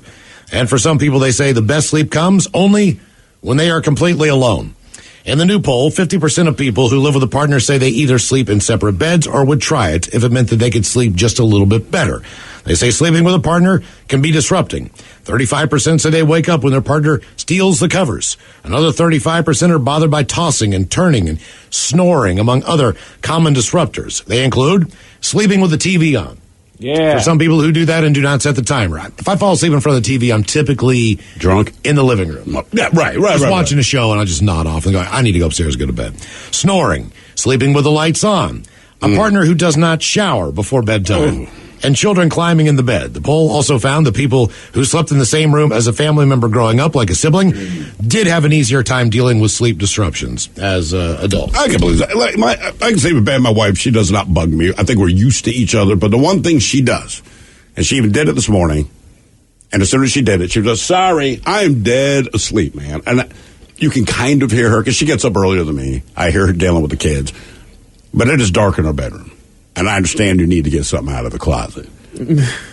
either get me warned or or use your phone for the light or something, man. She flips that light. I mean, it's just that bright white light just hit you. I'm instantly awake, just like, sorry. I'm like, I know you're not, but you're saying. I mean, I know you don't care. We've had the same conversation for however long we've been together, 17, 18 years. You know I don't like it. You know I absolutely hate it. But I don't do that with her. Even if she's in bed before me, right? We got the ensuite bathroom, about the size of a phone booth, but it's there. I got to take a leak. Now, it's 2 a.m. I know she's dead asleep. I could just flip on the bathroom light and let that light pour in and wake her up and annoy her. But I don't. I go in, I close the door first, then I flip on the light, and I make sure I turn the light off before I open the door. And she's like, well, I never complain about it. I go, because I never do it. Right. Mike, do you, how hot do you get? Because I've been with people who are hot sleepers before, and it's weird. I like whatever your normal body temperature is. I truly believe that some people sleep at like 103 degrees. Yeah, I feel like I do. I get a feverish temperature. Like, how are you not sick? Are you working the toxins out of your body? Like, what's happening? I have no idea, but I do just become a furnace over there. It's not usually to like sweat level. Even during the summer, I tend to keep that on the down, but it is right on that line. I get cooked, and I need to stand up. Do you feel moist when you wake up? No, so you don't really sweat. I do, man. No, I've sweat the bed before, and I will. Not wet the bed, but sweat the bed. Exactly, sweat the bed. I'll do it during the summertime a couple times, but the problem is there's that stagnant heat that just kind of sits right there on the surface. So it's like wearing a heavy jacket during the wintertime. So you got that good heat going in there, but it just never goes away. When I wake up with that, I've got to get up and I've got to stretch and cool my body down. I got to drink some water because otherwise I can't get back to sleep. I hate when you wake up and you're all sweaty. That happens to me probably 3 days a week. Oh, God, your thighs are sticking together. You just like... Well, I crack my bedroom window now. It does not matter the temperature outside. No. I crack the window. And then my wife it's very cold in there. And I said, look, man, we sleep under the cover. If I close that window, I will wake up in a pool of sweat, and I'll probably wasted 90 pounds of human into our mattress. As long as that window is open, and I sleep closer to the window. And I crack it wider than she knows. I kind of draw the curtain. She can't see. But like it saved me last night. Woke up in the middle of the night, and I could feel the chest kind of forming on my chest. You know what I mean? But then I can just pull 2 arms from under the blanket, get that cold breeze, and I cool back down. But if you close that window, man, I don't know what it is, because I'm not generally a hot-running person. Now, do you think, how do you do on sleeping in your car, if necessary? You're on a road trip. You're switching drivers. Can you take a nap? Yeah. It's been a hot minute, but yeah, I can sleep in the car. All right, I know you can sleep in the car. I can sleep anywhere. You can nap okay. Ford is working on a new feature that would let people take naps behind the wheel. No. So their CEO just talked about it in an interview with Fox News. Until recently, they've been working on fully autonomous cars where you wouldn't have to drive at all. But they've abandoned that for now. Instead, they're working on something they call eyes off the road features. Basically, they want to make AI so good at driving on highways that you wouldn't have to pay attention at all, period. You could just be on your phone the whole time or even fall asleep. They say consumer demand for it is through the roof. Obviously, they'll have to prove it's safe enough before any laws would change, allowing people to sleep in their car. He said he doesn't think we're far off from that, but didn't give a timeline. It's worth noting there are a few idiots out there who are already doing this in their Teslas. It's just not legal or safe. But Tesla's not designed for that. I could never fall asleep in my own car by myself while that car is in operational mode. Not intentional. I could not feel... just like the caller. I could not. I would be weirded out that we get in an accident. Yes. That something would happen. I'd be paranoid the entire time. But here's the thing. It won't be our generation. It'll be the next one. It will. He goes like, oh, Dad, I grew up with this stuff, man. It's cool. Man, the problem is people walk in their sleep, people twitch in their sleep. I'm afraid that in the middle of my sleep, I would turn that doggone thing off, not even knowing it. I already talk in my sleep. It's only a matter of time before I start moving. That would, Better than getting up and eating. I'm a sleep eater. More of the random question coming up, 206-803-ROCK. Imagine you're looking at a balancing scale with everything you do for other people on one side and everything you do for yourself on the other side. If it isn't balanced, maybe it's time to spend a little more time on you. And therapy is a great place to start. BetterHelp connects you with a licensed therapist online who can help you find that balance and stick to it. Visit BetterHelp.com/positive to get 10% off your first month. That's BetterHelp.com/positive. You diet, you work out, and still there's that one stubborn spot. Hey, it's Jason. I just went after my stubborn fat by doing cool sculpting at Tureen Dermatology, Minnesota's top cool sculpting provider. Dr. Tureen is my dermatologist. We froze my fat, and those fat cells are gone for good. FDA approved. No pain, no downtime. Ranked top doctor 8 years in a row. Trust the experts at Tureen Dermatology. Call today, 651-633-6883, and say goodbye to stubborn fat. Love the skin you're in with Hand & Stone Massage and Facial Spa's facial services. Enjoy the tranquility and deep relaxation while giving your skin a rejuvenating glow. All facials are tailored to your individual needs using the highest quality ingredients designed to give you healthy, radiant, and younger-looking skin. Visit any one of their 8 Seattle Hand & Stone Massage and Facial Spa locations or book online at handandstone.com. Restrictions apply. See spa for details. If you're a contractor, it's now easier for you to do business with the Department of Labor and Industries. Go to lni.wa.gov/skip the line and make an appointment with us ahead of time. No waiting around, no wasted time away from your job site. You get in, get out, and get on your way. Easy. So contractors, just go to lni.wa.gov/skip the line to make an appointment and get back to doing what you do best. 99.9 KISW. The Men's Room returns with Miles and Thrill. Random question, 206-803-ROCK. Hello, Renee. Welcome to the Men's Room. Random. Hola, gentlemen. Hola. How's it going, Renee? Oh, it's going. Okay. That sounds confident and positive. Yes. All right, Renee, let's go with this one. Federal Way in traffic. Oh, good time. Nothing more fun than traffic on a Monday. Okay. Yep. How about this? What happened when you were cooking? Ooh. What happened, Renee, when you were cooking? I have tried to cook a frozen pizza at 11 o'clock at night. Again, fell asleep in front of the television. Woke up to my fire alarm going off and a black hockey puck, basically, Frisbee, in my oven. And my whole place stunk. Well, when I was younger, a lot younger, I tried to bake some cookies, and I thought that I could use plastic wrap instead of parchment paper. Oh, boy. That didn't turn out well. Did it end up melting? It did, and the cookies were black. Okay. Did it start a fire at all or no? No, but it was a lot of smoke. If you were to make a meal now that you're confident you would not F up, what would it be? Anything. So you're a good cook. You just like anything else. Every once in a while, you make a mistake. All right. Well, then, if you're that good of a cook, what is your go-to dish if you need to impress someone? Like, I'm going to make them this. They're guaranteed to like it. Pozole. And what is that? It's a Mexican soup with hominy and pork. Pozole. Oh, yeah. Yeah. Now that's top-notch stuff. I think you should prove it to us and make it. What is the difference between that and basically, would you say, taco soup? Just the fact that there's pork in there? Well, taco soup has, like, vegetables in it, but pozole doesn't. And when I make taco soup, I use enchilada sauce. Okay. But pozole, you make your own sauce with chili. But I went to culinary school, so that's why. Oh, really? Do you make your own enchilada sauce, or do you think just buying a standard can works just fine? I save the time and buy a can. Yeah, I do too. Yeah, it's typically pretty good. And when you so you went to culinary school. I have a question for you guys. Oh boy! All right.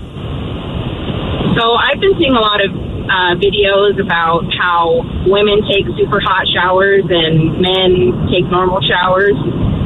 Yeah. But my husband and I are the exact opposite. You know, he's the one that comes out looking like a lobster, and I'm not. So I was wondering how you guys. I absolutely take a hot shower. So I get it as hot as I can stand it to start. And then when I acclimate, I continually make it hotter. I know some people like cold showers. I cannot express to you how much I hate the cold. It doesn't matter if it's the winter. It does not matter if it's snow. I certainly do not volunteer myself to stand in my shower and take a cold one. I take a super hot shower. I don't take a hot shower, but everybody else I've ever been with in my life does. You can never shave. You can never do anything when they're in there because you can't look into the mirror. Right. And you can brush your teeth and things like that. But if you needed to look at yourself and shave your face or anything like that, forget about it.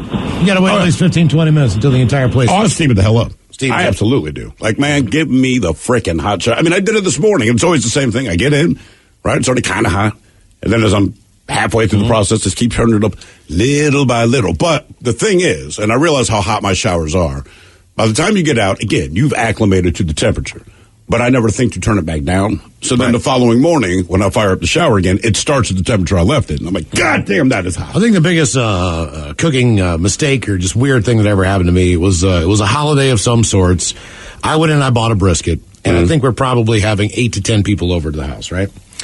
So the brisket is the focal point of the meal, obviously. And I went and bought it and did all the things that I was supposed to do the night before as far as the marinade and everything else to try to break it down a little bit before I was going to put it in the oven for about 8 hours. So I get up and I time it out. I put it in the oven. Things are looking good. Smells great. All the things. Sure. Take it off and put it on the big cutting board. Get ready to cut into that bad boy and realize that I bought a corned beef brisket. Oh, no, dude. Instead of a regular brisket. And it was not good. Because that's technically not the technique that I used as the one you want to use on corned beef. Right. They're different things. Did I mention I had 8 to 10 people coming over for dinner that night? So then what do? I decide it's so fatty and so crappy. I'm not sure exactly what do I do with this thing. So I put it down the sink's disposal. That's another bad idea. Completely fried the motor on it. Keep in mind, this is like an 8-pound brisket. I don't know. Why would you say, I'm going to shove this 8-pound brisket? So then I blew up the motor on that, had to get that replaced. It was just one of those days where it was not going right for me. Everything I did was wrong. But problem was, again, all these people are coming over for dinner. Right. So they're just not going to have a main course, I guess. Well, Saturday, and so my wife invited 4 or 5 people over to our place before we had an engagement later that night at the kids' school. And our home right now has gone upside down, half under construction, whatever. It's fine. So she's getting a good jump on the food she's preparing. And it's not like we're doing anything major. Everyone's just bringing some kind of appetizer. She likes like caprese kind of salad or bruschetta. Brother loves the bruschetta, so she wants to get it done in advance, no problem. So I unexpectedly found myself painting windowsills.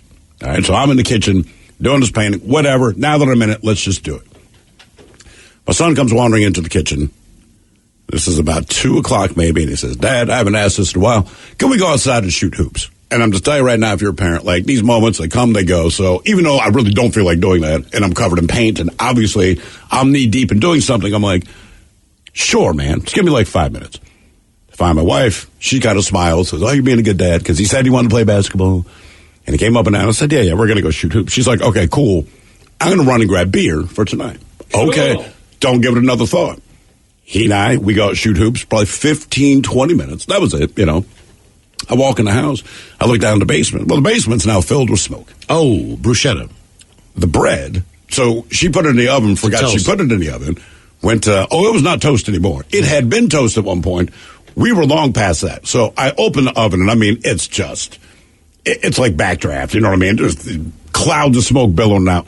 It's not the end of the world. I'm just annoyed because now the house just reeks of smoke. So I got the windows open, turn on the exhaust fan. What pissed me off about this, on the other side of the basement, separated by a staircase, my daughter's just lounging on the sofa reading a book. And I go, hey, baby, did you notice it's kind of smoky in here? Daughter's response, yeah. You didn't think to say anything. Well, no. Okay, she's 12, man. I'm like, baby, there should never be smoke in the house. Even when I smoke cigarettes, I smoke outside. There should never, ever be smoke in the house. She's like, okay, hey. Do you think it registered? But I don't know. I never know with her, you know what I mean? But I'm like, you're sitting down here, the oven is smoking, and you did not think to open the door and say, hey, Dad, we might have a problem in the oven. Yep. We head down under for our question, what happened when you were cooking? As they say in the story, after almost taking out our girl Shakira in 2021, wild boars have been feeling themselves. Almost took out Shakira. Yeah. Last month, the boar came flying out of the woods and charged at some snowboarders in Japan, breaking one person's snowboard in half. 2 weeks ago, 3 people were injured in a serious attack by wild boars in Pakistan. Then last week, a man in Otago, New Zealand, he was enjoying the lake view from his back deck. chilling out and barbecuing some food when he noticed some piglets in his garden and chased them away. Okay. A few minutes later, he was demolished by the parents, a large wild boar. We're sitting there listening to music, relaxing about 7:45, and I think to myself, that's a funny noise down the front. Easton, who is 70, recalled, I just turned around to see a very large boar about 10 feet away, and he seemed to be just flying straight toward me. There was plenty of room for him to get past, but he turned slightly, then he hit me. And I went in the air and over a bank down about 3 feet and landed in my yard. Not only did the wild boar launch him into the air, it knocked him unconscious, dislocated his shoulder, and clipped one of his eyes with its tusk. Jeez. I had blood coming out of my nose, out of my mouth, and out of my eye. It hit me in the eye, in the corner of my eye by my nose. The doctor seemed to think that there is quite a bit of damage. My eye was completely closed by that time, but either way, we did not continue the barbecue, as he also knocked over the barbecue grill with all the food. Now see, that's the D move. Like, right, charge me, man. Leave the food alone. Mm-hmm. Isn't there something, I guess they're pouring out of Canada into like Montana or something. They are. They're coming into the United wild States. boars, wild pigs. So it's like 2 weeks ago, I kept reading like, hey man, like to the point that it's getting problematic. So I guess they've been in rural southern Canada for some time, well known, but they're not near population centers. But I guess they're starting to like migrate into Montana, but they're hitting up these towns. And I'm not intimately familiar with the world of wild boars, but rarely do I hear a good question. No. Right. It's kind of like the baboons in South Africa. Like, it's not something you want to deal with. Yep. And by the way, Miles, somebody here says that as far as your steamy mirror, they use the hair dryer to defog the mirror. Oh, not a bad idea. I never would have thought of that in a million freaking years. Not a bad idea. Hello, John. Welcome to the men's room. Hi. Hola. John, welcome to the program. Random question. All right, earlier we asked if you have any goals in life. This kind of goes along those, but it's more of a evaluation question. What grade would you say you would give yourself right now at life, as far as how you've done? I'd say about 75. 75%. What classes do you do the best in? What do you do the worst in? You know, you got school, you got life, you got work, you have how you treat other people, maybe you're a parent, how you were as a kid. I think when you add all of this up, I would give myself maybe a 68, but I've been doing better later than I did early. Okay. That's how my report card would go. Showing improvement. I believe that's what they said. What would you say? I would say maybe 70. 75? Sticking with that? Where do you do your best work? Like, where would we say, all right, he's about a 90 or a 95? We're good work ethic. Okay. Yeah, All right. and that goes a long way. Look, you can have a great work ethic and do very good at your job, but fail in other areas of life, whether it's personal relationships with people, couple relationships, whatever's going on with your family, your friends at the time. Sure. You know, do you have a comfortable enough lifestyle that you can enjoy yourself when you have time off? How do you get along with your neighbors? How do you even get along with your coworker? You could have a good work ethic, but your coworkers still hate your guts. Sure. Yeah. Absolutely. And I have a good guys that work, you know, for the company. So I think I give myself about a 72. 72. And I wonder how close that is to what you believe your actual grade point average was in school. But I'm just judging it in life, not necessarily academia by any stretch of the imagination. Yeah, just all life in general. I was not good in school up until the point where I went to college, and then I was able to take classes that I enjoyed. Right, that you wanted to Now, there was some that I did not want to take, and, you know, I had to take those because they were mandatory, but for the most part, I was doing things that I enjoyed, and from that point, like my journalism degree, I was like a 3.85. All right, that is solid. But everything else before that was horrible. And so my grade point average was great when I graduated from college. But that was just like, I had one rule: go to class. Right, which most people in college should do. Go to class. I made it to the point where I would never schedule a class anything below 9:30. Right. And that was a stretch still, 9:30, 10 o'clock. I was the days I hated getting up because I knew I had to be someplace in my mind early. But I think that helped me out a long way. But other aspects of my life, I have failed miserably.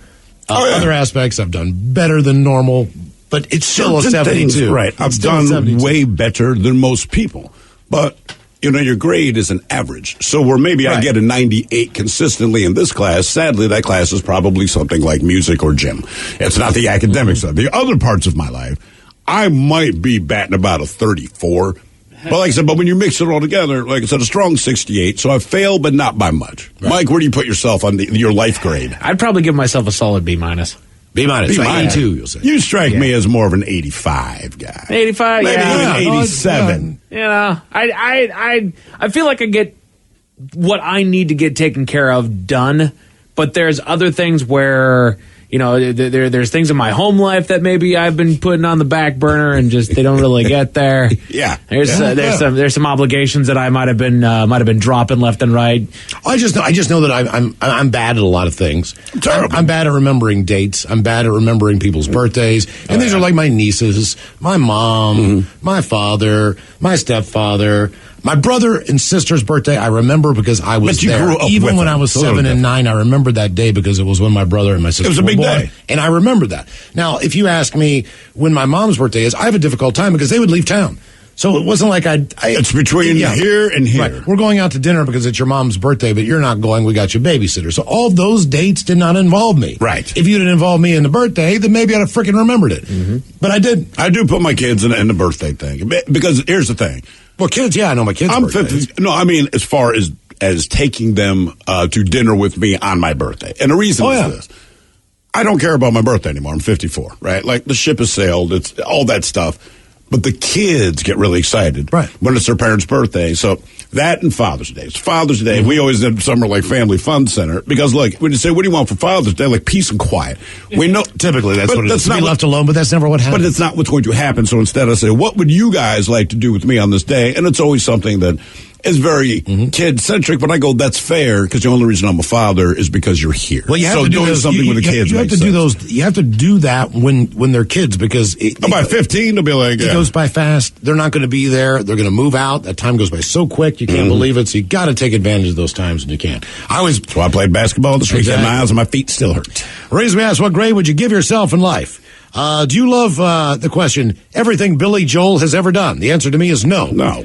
Well, here's someone who does agree with you. It's Billy Joel. If he could, Billy would delete at least 25% of his musical catalog.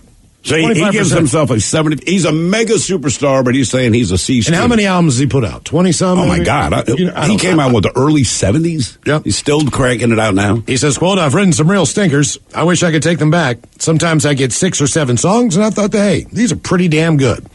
Then there'd be a couple of squeeze-outs at the end, just to fill up the album. A couple of squeeze-outs. Yeah. I realize now that I should not have done that. What are some of his least favorite songs? None that I've actually heard of, because they're probably all just those songs. Like you said, the filler songs, yeah.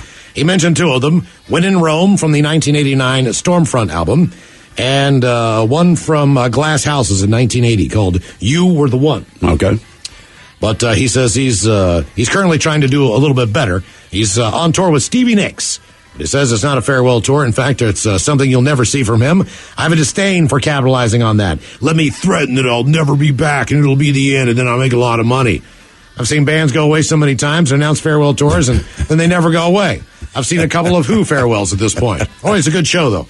But I like what he does. Great shows. Just Your guess is as good as mine. Coming up the categories today, dangerous sports and delicious cheeses. You are listening to The Men's Room. What you watch depends on what kind of mood you're in. Sometimes you're craving comedies like Friends or South Park, and sometimes you're more into dramas like HBO's Succession and House of the Dragon. There's also cooking shows like Chopped and Beat Bobby Flay, and even movies like The Lord of the Rings and Shazam! Fury of the Gods. Well, Max is the streaming destination that has the best of entertainment for whatever mood you're in anytime. And plans start at as little as $9.99 a month. Max, the one to watch. Subscription required. Visit Max.com. T-Mobile's network can help keep you connected to all your favorite podcasts when you're out and about. Whether you're an early bird looking to dive into a daily news podcast or a night owl who wants to catch up on the latest reality TV drama, T-Mobile will keep you connected on their strong and reliable network. T-Mobile covers more highway miles with 5G than anyone. So if you need great coverage, especially when you're on the go, check out T-Mobile. Find out more at T-Mobile.com/CY. That's SEEWHY. Odyssey celebrates Pride by amplifying the voices, music, and conversations of the LGBTQ+ community. Download the free Odyssey app and listen to podcasts celebrating and having conversations about the issues facing LGBTQ+ Americans, like It's Okay to Say Gay, Queer Intentions, and The Bald and the Beautiful with Trixie Mattel and Katia Zamo. To hear music by and for the LGBTQ+ community, plus podcasts and more, go to odyssey.com/pride or download the free Odyssey app. That's AUDACY. If you're a contractor, it's now easier for you to do business with the Department of Labor and Industries. Go to lni.wa.gov/skip the line and make an appointment with us ahead of time. No waiting around, no wasted time away from your job site. You get in, get out, and get on your way. Easy. So contractors, just go to lni.wa.gov/skip the line to make an appointment and get back to doing what you do best.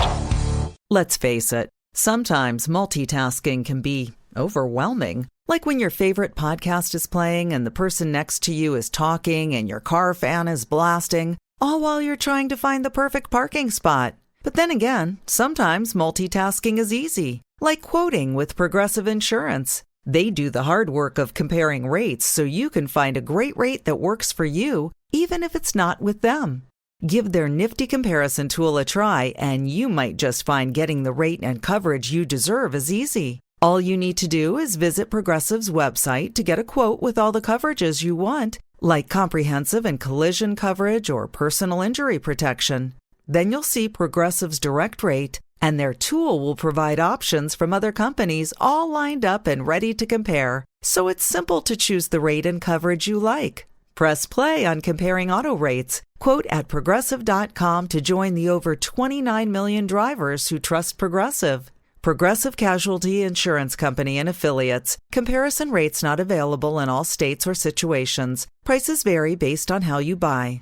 Are you dealing with a personal injury? Don't go it alone. Turn to the experienced team at Phillips Law Firm. Their attorneys have helped thousands of clients get the compensation they deserve. Call Phillips Law Firm now. Call 1-800-JUSTICE or visit justiceforyou.com. What's up? It's your boy, The Ted Smith. Thanks for listening to the Men's Room Daily Podcast. Want more? Check out the greatest podcast in all the land, The Podcast. Be sure to subscribe and listen to a brand new episode every Tuesday night. The debauchery rolls on. You're listening to The Men's Room with Miles and Thrill. 99.9 KISW. Your guess is as good as mine. Cut out the categories dangerous sports and delicious cheeses. First time for a few emails from the men's room at KISW.com. You've got mail.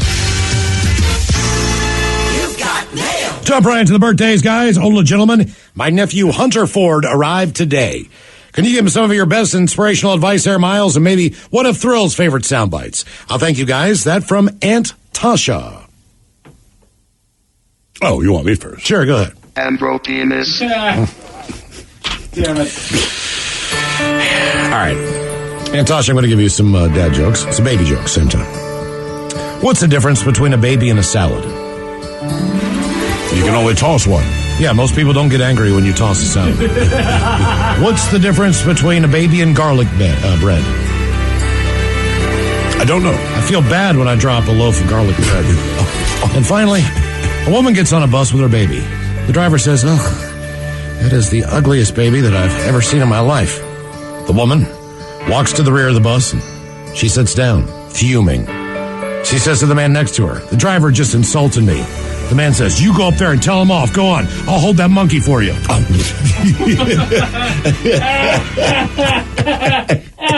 no. Guys, I want to give a happy birthday shout out to my boyfriend Sean and our daughter Addie. They share a birthday and they don't complain, at least not yet. So I can't imagine life without them. Definitely made the last 7 years the most chaotic and rewarding years of my life. Can you guys talk all over each other about the Ninja Turtles and Darth Vader? Thanks so much. That from the lovely Whitney. Well, Whitney, I'll be honest with you, man. A little bit more about Darth Vader than, but it wasn't Shredder was pretty much just modeled on Darth Vader in the first place. And, right, they all know what he was like Darth Vader the entire styles and all that kind of thing. But I don't know. I'll tell you what, man. I think both are quality. But I always want to give a 24th birthday shout out to my wonderful boyfriend Gunner. He is a long-time listener, and he has me hooked on your biggest dummy. He just made the ultimate sacrifice and moved to be with me in Indiana. That is love. And I get the Dirty Germans giving him advice on the first time moving in with your girlfriend. Thanks, guys. That from the lovely Riley. Yeah, this one is quite simple. When you move in with your girlfriend, make sure it's not in Indiana. But Charles, would you awesome gents please wish my coworker Michelle a very happy birthday? I'd really appreciate it. If you could do some turtle sex, a backwards fart, Pat Sajak and the Dirty Germans talking about what she and her hubby can do to celebrate her birthday outside of training camp. Thanks so much. Love you guys to the moon and back. That from Christina in Auburn.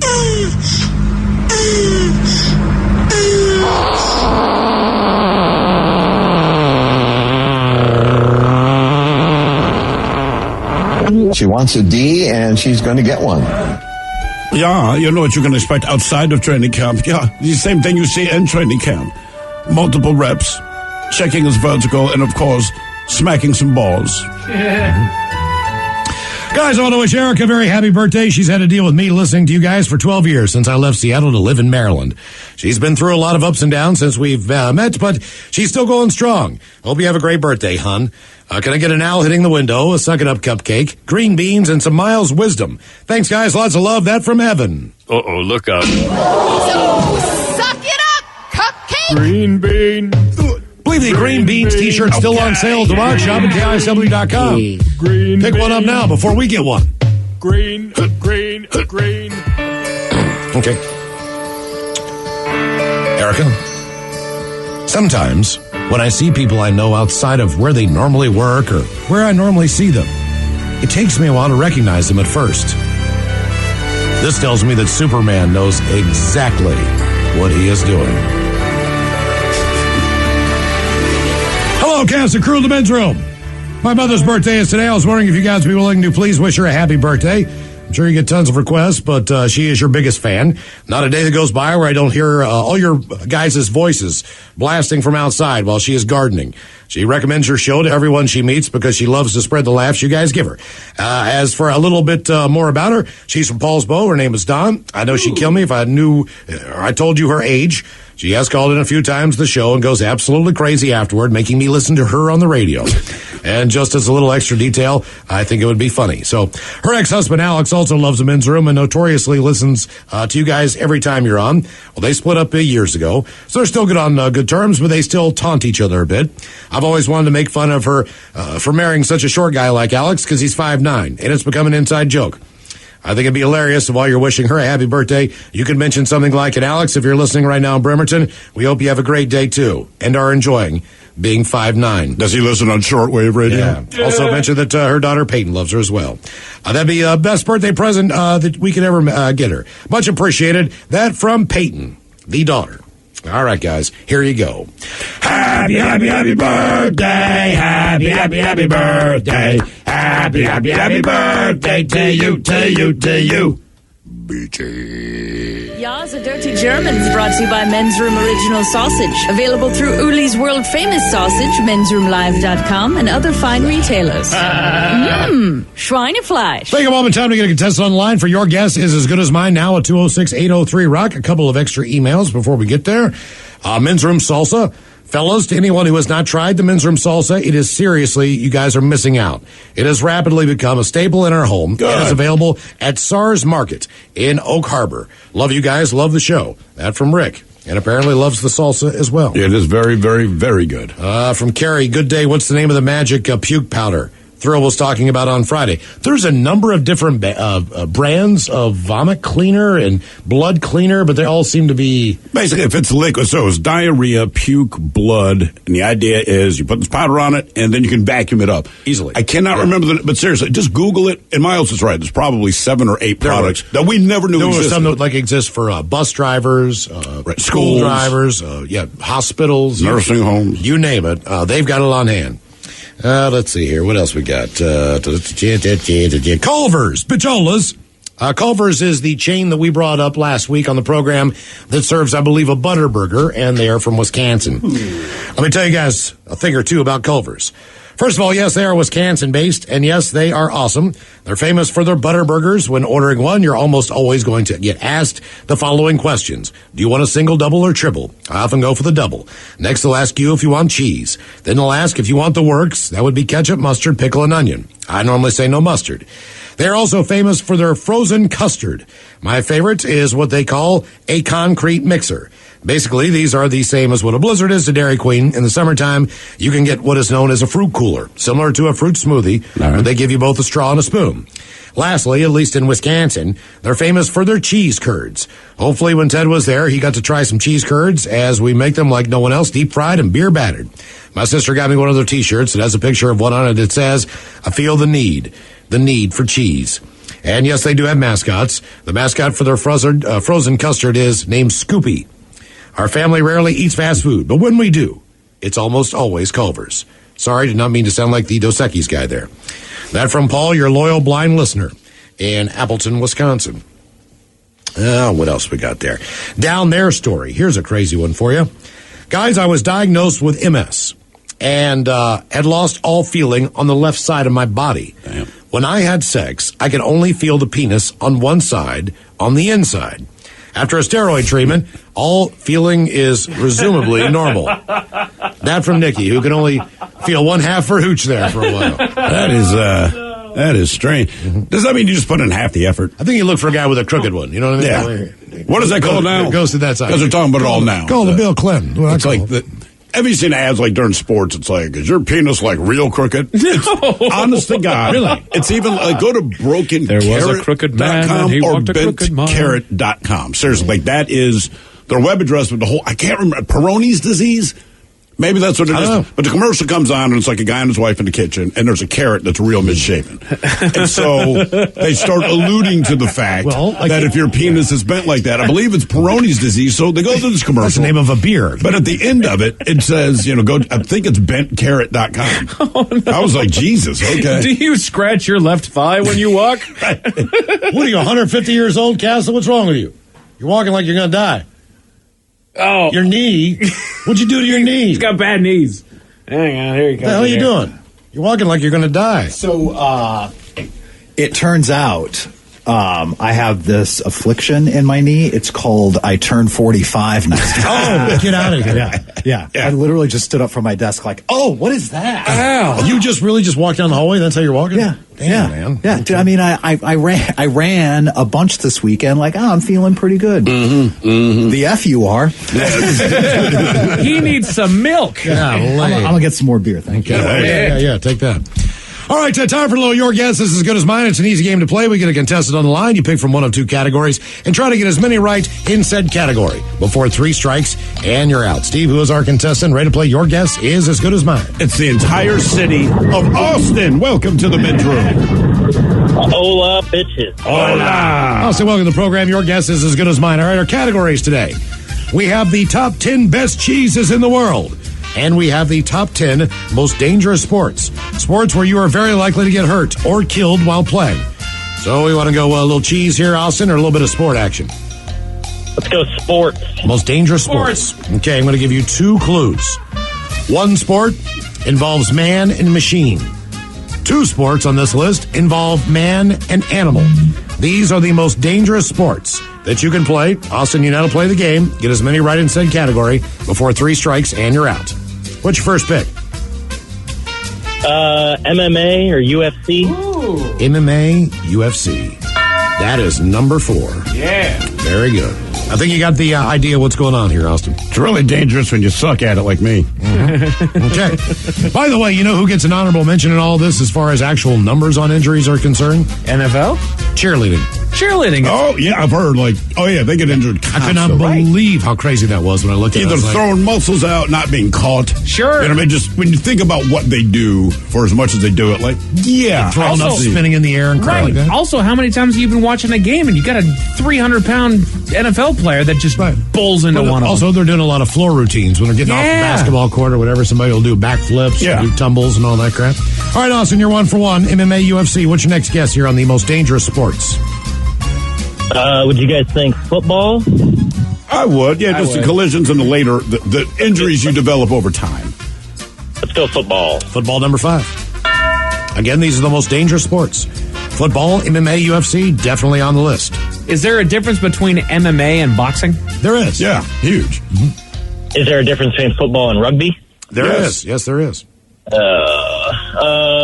Let's go boxing then. Boxing is number 6. But you're asking all the right questions, Austin. You're sniffing around the right tree, so to speak. All right, so then rugby, the next one. Number 8. Rugby is the 8th most dangerous sport. I think watching it's got to be damn near close to number 1 or 2. Right, I have no idea why it's all the way back at number 8. I think it's less dangerous than football, just the way that it is played, because there's a lot of scrums, but it's not about collisions, right? Right, it's a rough sport, but it's not about run at each other. But still, how much would you throttle down? You take the pads out of football. Yeah, right. All right, so you're correct so far, Austin, on MMA, UFC, football, boxing, and rugby. What is your next guest on the most dangerous sports that you can play? You said something with an animal. The only thing I can think of is polo, but I don't know anybody that plays rodeo. Dude, think about the world of rodeo. If you're bull riding. Let's go bull riding. Bull riding is the most dangerous sport that you can take part in. Yeah, it is number 1. The animal has been actively moved to be angry, and now we're going to put you on it. And he said that this isn't the only one that involves an animal. There's another one. Have you been a horse jockey? Mutton busting? Yeah, there are 2 on here that you're riding an animal. Right. 1, you're riding machinery. Dude, I would say... and there's the what's the one where you jump off the horse and try to tackle the little one? Is that mutton busting? It can be. Mutton busting is the one that the kids do where they ride the sheep. Then that's not it. I don't know, man. I would guess horse racing. That's just me. I don't know. Horse racing in general, yeah. All right, we'll go with you, Thrill. I'm blaming you. Horseback racing? Yep. Number 2. Well done, sir. Yeah, that's right. Blame me. That's where you get thrown, you get stepped on. You never know what's going to happen there if you're riding a horse. So bull riding, number 1. Horseback, number 2. You've got MMA, UFC correct at number 4. 5 is football. Boxing is 6. And 8 is rugby. Okay. Which means that you have 6 out of the 10. There are 4 correct sports on the most dangerous sports remaining. And Austin, by the way, no strikes so far against you. Hear me out on this one, because he mentioned one where you were riding a piece of machinery. I've been going through and trying to figure that one out. What if it's our own stupidity and it's golf because you're riding the golf cart and your drunk ass is falling all over the doggone place? Okay. Perhaps. I would guess auto racing, NASCAR. That's a better answer, Throw. That makes more sense. Then let's go NASCAR. You're going to go NASCAR. That might not be a better answer, Throw. No. And I'll tell you why. Think about normal driving. You're in a car, you're driving down the highway. Is that the least safe automobile driving beside you? No, it is not. No. You know what the least safe motor. Yeah, you know what that is. So it's something to do with motorcycles or just bike riding, just like motocross or motorcycle racing. What about snow sports? I was thinking snowboarding or skiing. Ooh, that's pretty strong too, man. Let's go one of those two. You gonna guess snowboarding or skiing? Yeah. Not at all. Really? Nope. These are the most dangerous sports. I would guess motocross or motorcycle racing at that point. Yeah, we'll go with that then. Number 9. That is correct. 7 out of the 10. There are 3 sports remaining. What was that? What was that one, Miles? Motocross was number 9. We've got rugby at 8, boxing at 6, football at 5, 4 is MMA, 2 is horseback riding, and 1 is bull riding. Do we want to go with soccer now that football's on there because they talk about the concussions that they get, the little mini concussions? What about hockey? The most dangerous sports. Let's go hockey. Let's go hockey since the Kraken are in action tonight, and it's number 7 on the list. 2 sports remain, Austin. In the most dangerous sports, you have 2 strikes against you. Both of these sports take place as a solo athlete. Ooh. If that gives you any hint. A solo. Not that they don't play team sports, they do. But when it comes to the actual sport and you're out there, it's one-on-one. Or one-on-them. So it can be a team sport, but when you're out there... You're basically representing yourself. What's the one where you're in that room and you're ricocheting the ball all over the doggone place? You got that big old... Is it squash? Squash, racquetball. Right, you got the big old hook on your arm? I can't remember. You get a racquetball injury, that's on you. Handball? Austin, what are you thinking? I'm out of ideas. I'm just going to... Ooh, somebody has a good suggestion here. You don't have to take it. Free diving or something like that. Diving. Let's go surfing. Surfing. That is not a bad guess. That is not it. That's a solid guess, though, man. But you got 8 out of the 10. Here's what you missed. Number 10, wrestling. Oh, right. And number 3, gymnastics. As far as being dangerous. Yeah, you're right. Really injuring yourself. Represent the team, but it's always just you. The 10 most dangerous sports. Number 10 is wrestling. 9, motocross. Rugby is at 8. Hockey 7. 6 is boxing. Football at 5. MMA 4. Gymnastics at 3. Horseback riding at 2. And your number 1 most dangerous sports, that would be bull riding. I know there's no safe way to do it. And look, when I was growing up, gymnastics meant nothing to me. As I've gotten older, I can truly respect what it is they're doing. I kind of understand more. It would be cool to see like a full team gymnastics. Like do it like a relay race, right? So like you're great on the pommel horse, right? Whatever you got to do to get through that. Then you tag hands and the next person runs out there and does the cross. You got to hit whatever things you need to hit. Gymnastics race. In order. I would absolutely. Well, I mean, if you do it rapid fire. If you go meet, there's individual and there's team. Right. It's like anything else. You win a team championship. You win an individual championship in different types of Yeah, I'm saying I'd like to see a team relay. Like, all right. I want to see synchronized ribbons. Oh, God. Coming up, we'll drink and toast with a shot of the day. You are listening to The Men's Room. Imagine you're looking at a balancing scale with everything you do for other people on one side and everything you do for yourself on the other side. If it isn't balanced, maybe it's time to spend a little more time on you. And therapy is a great place to start. BetterHelp connects you with a licensed therapist online who can help you find that balance and stick to it. Visit BetterHelp.com/positive to get 10% off your first month. That's BetterHelp.com/positive. You diet, you work out, and still there's that one stubborn spot. Hey, it's Jason. I just went after my stubborn fat by doing cool sculpting at Tureen Dermatology, Minnesota's top cool sculpting provider. Dr. Tureen is my dermatologist. We froze my fat, and those fat cells are gone for good. FDA approved. No pain, no downtime. Ranked top doctor 8 years in a row. Trust the experts at Tureen Dermatology. Call today, 651-633-6883, and say goodbye to stubborn fat. Love the skin you're in with Hand & Stone Massage and Facial Spa's facial services. Enjoy the tranquility and deep relaxation while giving your skin a rejuvenating glow. All facials are tailored to your individual needs using the highest quality ingredients designed to give you healthy, radiant, and younger-looking skin. Visit any one of their 8 Seattle Hand & Stone Massage and Facial Spa locations or book online at handandstone.com. Restrictions apply. See spa for details. If you're a contractor, it's now easier for you to do business with the Department of Labor and Industries. Go to lni.wa.gov/skip the line and make an appointment with us ahead of time. No waiting around, no wasted time away from your job site. You get in, get out, and get on your way. Easy. So contractors, just go to lni.wa.gov/skip the line to make an appointment and get back to doing what you do best. 99.9 KISW. The shenanigans continue. This is the Men's Room with Miles and Thrill. All right, couple of minutes, we'll drink and toast with a shot of the day. And we do have your headlines on the way at 5:50. But first, quick check out Mike Hawk and some of the stories and headlines he is not working on. All right, there's a new trend on TikTok where people eat ice cream stuffed fruit roll-ups. Ice cream stuffed fruit roll. So basically, you guys remember those fruit roll-ups? Yeah. They're just that little sheet of fruit candy right there. What you do is you put a scoop of ice cream in the middle, and then you kind of wrap the fruit roll-up around it. And I've tried this because it's wild, and it is a fun little experiment. Because the thing is, the way that the candy is designed is that after you wrap that around there, it like instantly freezes and turns into a candy shell. That's what I was going to ask, because to me, all I've done is ruin good ice cream, but have improved the fruit roll-up. This is back to the fruit conversation from Friday. Right. We were talking about, the strawberries and the ice cream and all those things. That's what we're trying to avoid here in my world with the ice cream, is to avoid the fruit. Well, it's a different, well, it's not exactly fruit either. It's 100% real fruit right there on the package. Yeah.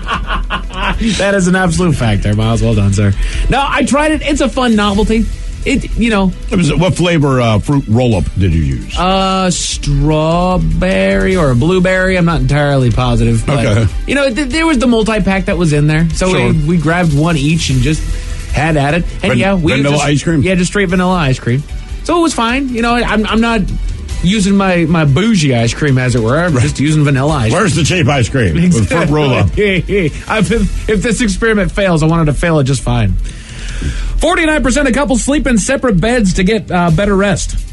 Yeah, I learned that today. I don't disagree with that, yeah. It just depends on the night. Right. And to be honest with you, I tend to start in the same room as my wife, and then I will move into the move out onto the couch.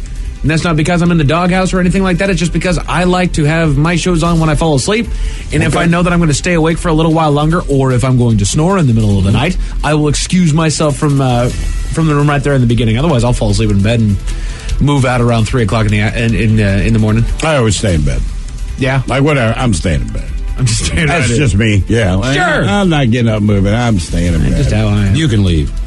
Right. You don't like it, you go out there. Our collective IQ has dropped for the first time in nearly a century. First time? For the first time. Yeah, it just happened this year.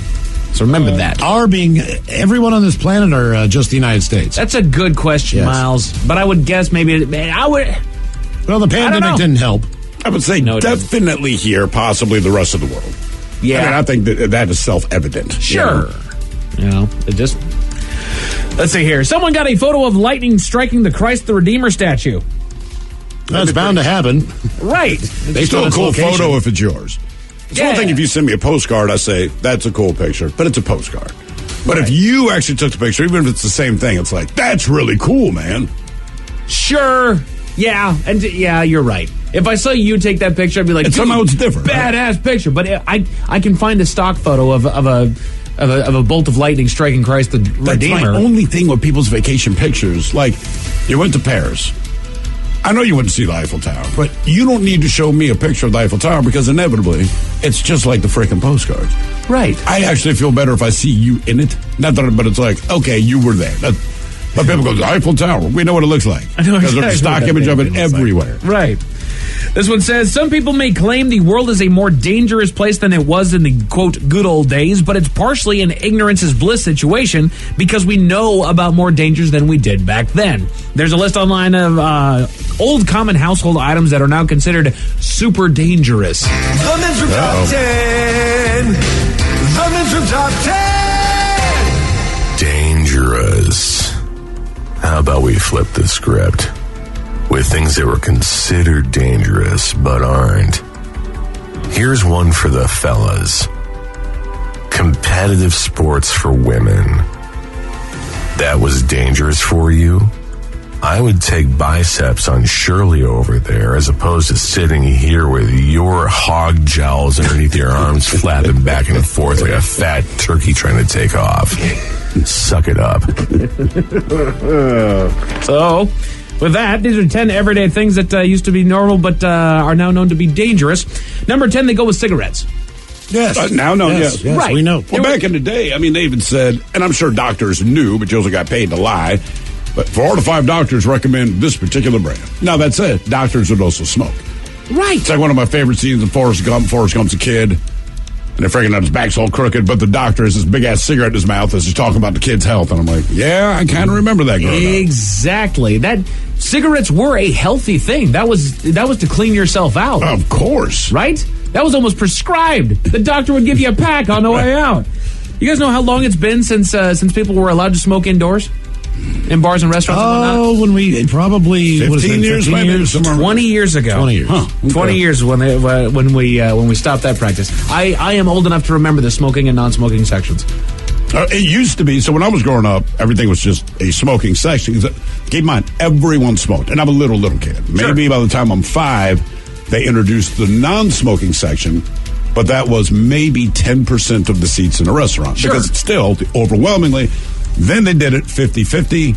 Then it's the pendulum swung where 25%, and then finally they're like, get your ass outside and smoke. Now, in those early days when the non-smoking section was that little bit, was it even a non-smoking section? Like, was there enough to where it just floated in? Yeah. I mean, if you sat in a non-smoking section, it still reeked of smoke, and there was smoke drifting in there. Sure. You just could not smoke at your table. God. That's literally all it was. So you had the little cheap-ass gold ashtrays they put on. Pretty much every restaurant had these. Oh, yeah. And so if you didn't see the ashtray on the table, you knew it was non-smoking. Damn. Even McDonald's. Like back in the day, parents taking to McDonald's. Wow. Yeah, it was a little gold ashtray, and it even had the M, the McDonald's logo, in the middle. Ah! So people would steal those because it's like, I got the McDonald's one. But yeah, you'd smoke a McDonald's. You name it, you could smoke them. I guarantee you could buy a McDonald's ashtray. I guarantee you. You could on eBay, but it's not cheap. They used to have stacks of those things. Yeah. There it is, right there. Yeah, it's gold and the good old days. Oh, well, they also had that's the fancy glass. They also had a metal. Yeah. They had a metal one. Oh, gotcha. That was on every single table. Smoke on planes with salt and pepper shaker, which I would take home with me. Here, use one of these before while you're waiting for your food. The old brown and white set. Number 9. Around 50 years ago, hitchhiking was a common way of getting around. Yeah, it was. That was before they realized just how dangerous that was. Mm-hmm. Which, to be honest with you, is it that dangerous, or did people just start taking advantage of it? I think some people take advantage. I mean, certain things we can definitely say are dangerous, right? So we know that smoking is dangerous. Right. Stuff like hitchhiking, kidnapping. Not smart, yeah. Or like the FBI's records, like in the last 50 years, bad things that happened as a result of kidnapping or hitchhiking, it stayed pretty much flatlined. The difference is, we hear about it all. You don't hear about it all the time, Sure. but any time it happens, we hear about it now. Sure. We weren't inundated with that stuff before, so you're just more aware of it, but statistically, the danger of that has not changed. Gotcha. These are 10 everyday things that used to be normal but are now known to be dangerous. Number 8, cars only started requiring seatbelts in 1966, and in some states it took decades for seatbelts to become law. Oh, yeah. People push bitched back about that for years. But, I mean, and we see it all the time, right? What's old or what's new is old again, what's old is new again, whatever. Yep. Tell somebody a new regulation, they're going to freak the hell out. Also, it didn't become mainstream until the 80s, car seats for babies. Yeah, car seats. You didn't need to have one. I'd stood up in my grandfather's Volkswagen Beetle, and we go get ice cream in the front seat. Yeah, you sit on his lap. It just didn't matter back I drove then. the car, everything. Yeah, whatever. Goodness gracious. It's kind of how you learned. Sure. That's true. Kind of scared, seriously. Number 7, science teachers using liquid mercury in school experiments. Yep, and I had it in my desk, and I used to play with it all day. Sure. Had a big thing of mercury, just push it back and forth. I remember my friend would bring it in. Put it together. Yeah. And we'd all try to touch it because it would roll away from you kind of thing. It would also clean up everything on the surface. It would pick everything up and basically absorb it. Now, what happens? So, like, it's one thing when a kid breaks their parents' thermometer and brings in the mercury, right? Yeah. Typically, the parents don't know that. But, when you got a filling, it used to be mercury. I mean, they physically put it in your face, man. They do different things. Yeah, I mean, fillings, it used to be mercury. See, they used to put cocaine up your nose to numb your mouth when you were going through some Still works. procedure. Yeah.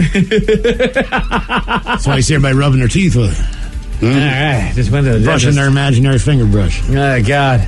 I do remember, they had these little maze games that had mercury in them. That's about as far back as mercury goes for me.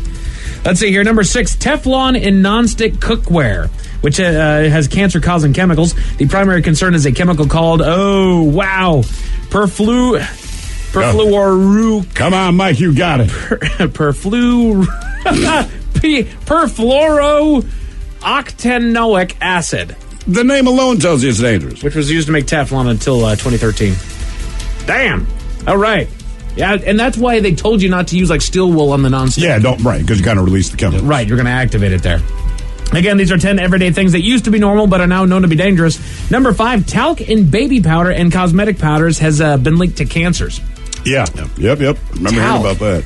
Damn, I've been using talcum powder forever. I'd say by the time I heard about it, it's too late. Everywhere. Don't use it near an orifice.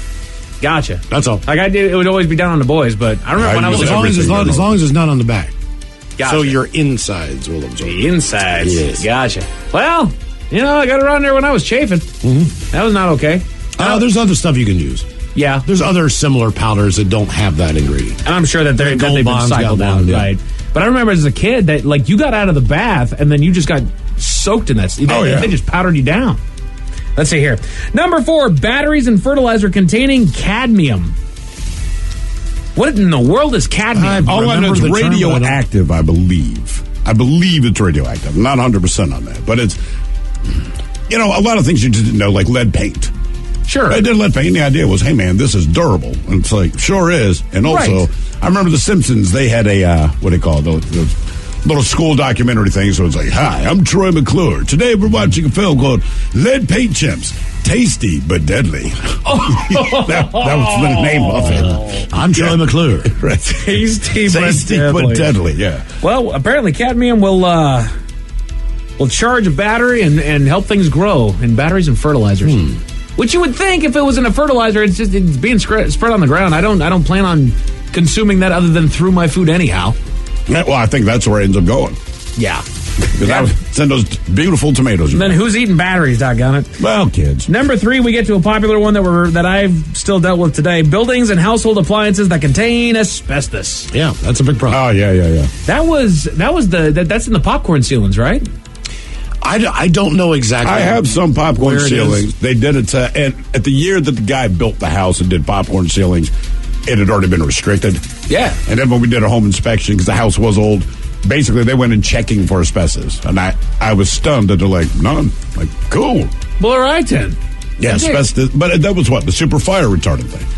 Right? So you have lead paint in your paint, it's never going to go dull, doesn't go away. You have asbestos, which is a great fire retardant. Then they're like, hey, you're more likely to die of cancer from this than a fire in your home. So let's go back. Goodness Let's run that back a little bit. I didn't realize just how prevalent it is because, popcorn ceilings, they were all over the place when I was a kid growing up. But now my sister bought her house, her and her husband bought their house, and they wanted to get rid of the popcorn ceilings. And I didn't realize the process of no, you need to give a little chip to somebody to then process to see if it's got the asbestos in it. Because if they scrape, give them out once they scrape it, it's just dust. Right. But that's everything's worse when it's dust, right? At least if you have asbestos in a ball, I don't have to touch the ball. But you can have lead paint on your windowsill, but if it chips, that's where the problem. Now you got a problem. Right. Then you're inhaling that crap. Right. So you can never sand that to then repaint. That was the whole thing.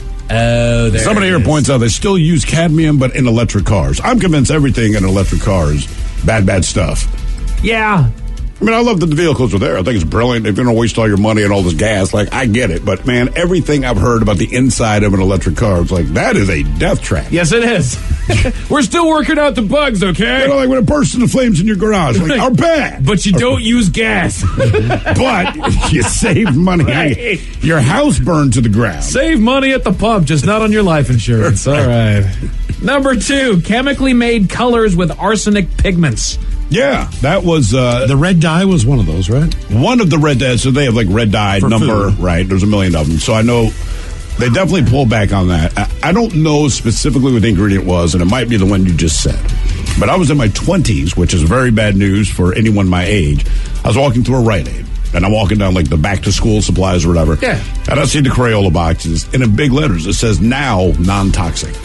Oh! I'm like, well, my crayon days are behind me. You know what I mean? I'm like, now non-toxic. Hey, we figured it out. And I mean, kids are eating crayons in school. You know what I mean? So I don't know what it was, but it's probably the one you just read. They got on the glue awful quick then, because I feel like more kids eat the paste than they do the crayons. Elmer's glue, kids would eat. Glue sticks, kids would lick. And then rubber cement, they'd spread on top of their hand and then roll it up into little balls. Do we know anybody that ever used to eat paste?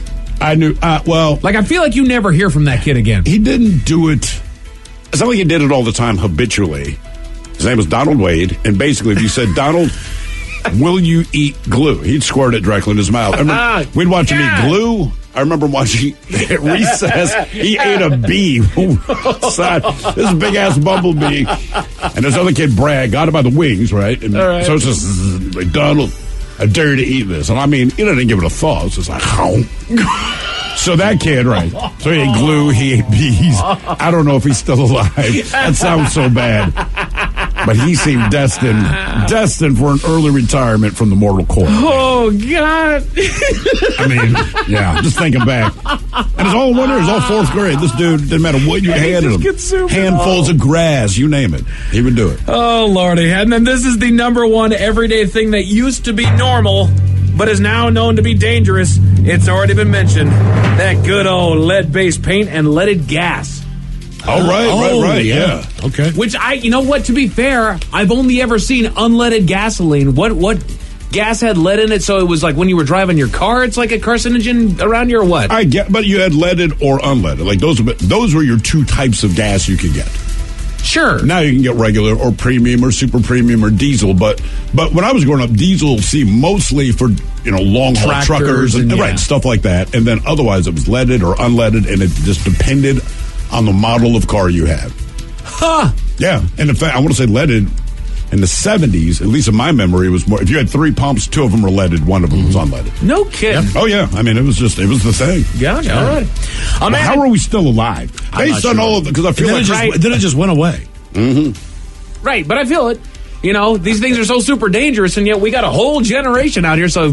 I'm still here. You know what? Bring your grade up. We were talking about your life's grade. You know what? Raise that thing just a little bit there. You made it. I gave myself a 68. You're right, man. I'm going to give myself a 72. 72. Good man. I'm not smart, but I graduated. You didn't eat paste and bees. I did not eat paste and bees. Donald Way got like a 27, although... the unintentionally comedic angle, he was a clean 100. Sure. He was on a roll. Magnum cum laude. Jesus.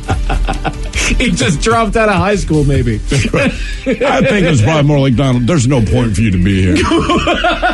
Your ability to learn came to an end at probably age 11. It doesn't matter what we tell you, you're not going to retain it. Oh, God. It's all those bees and glue.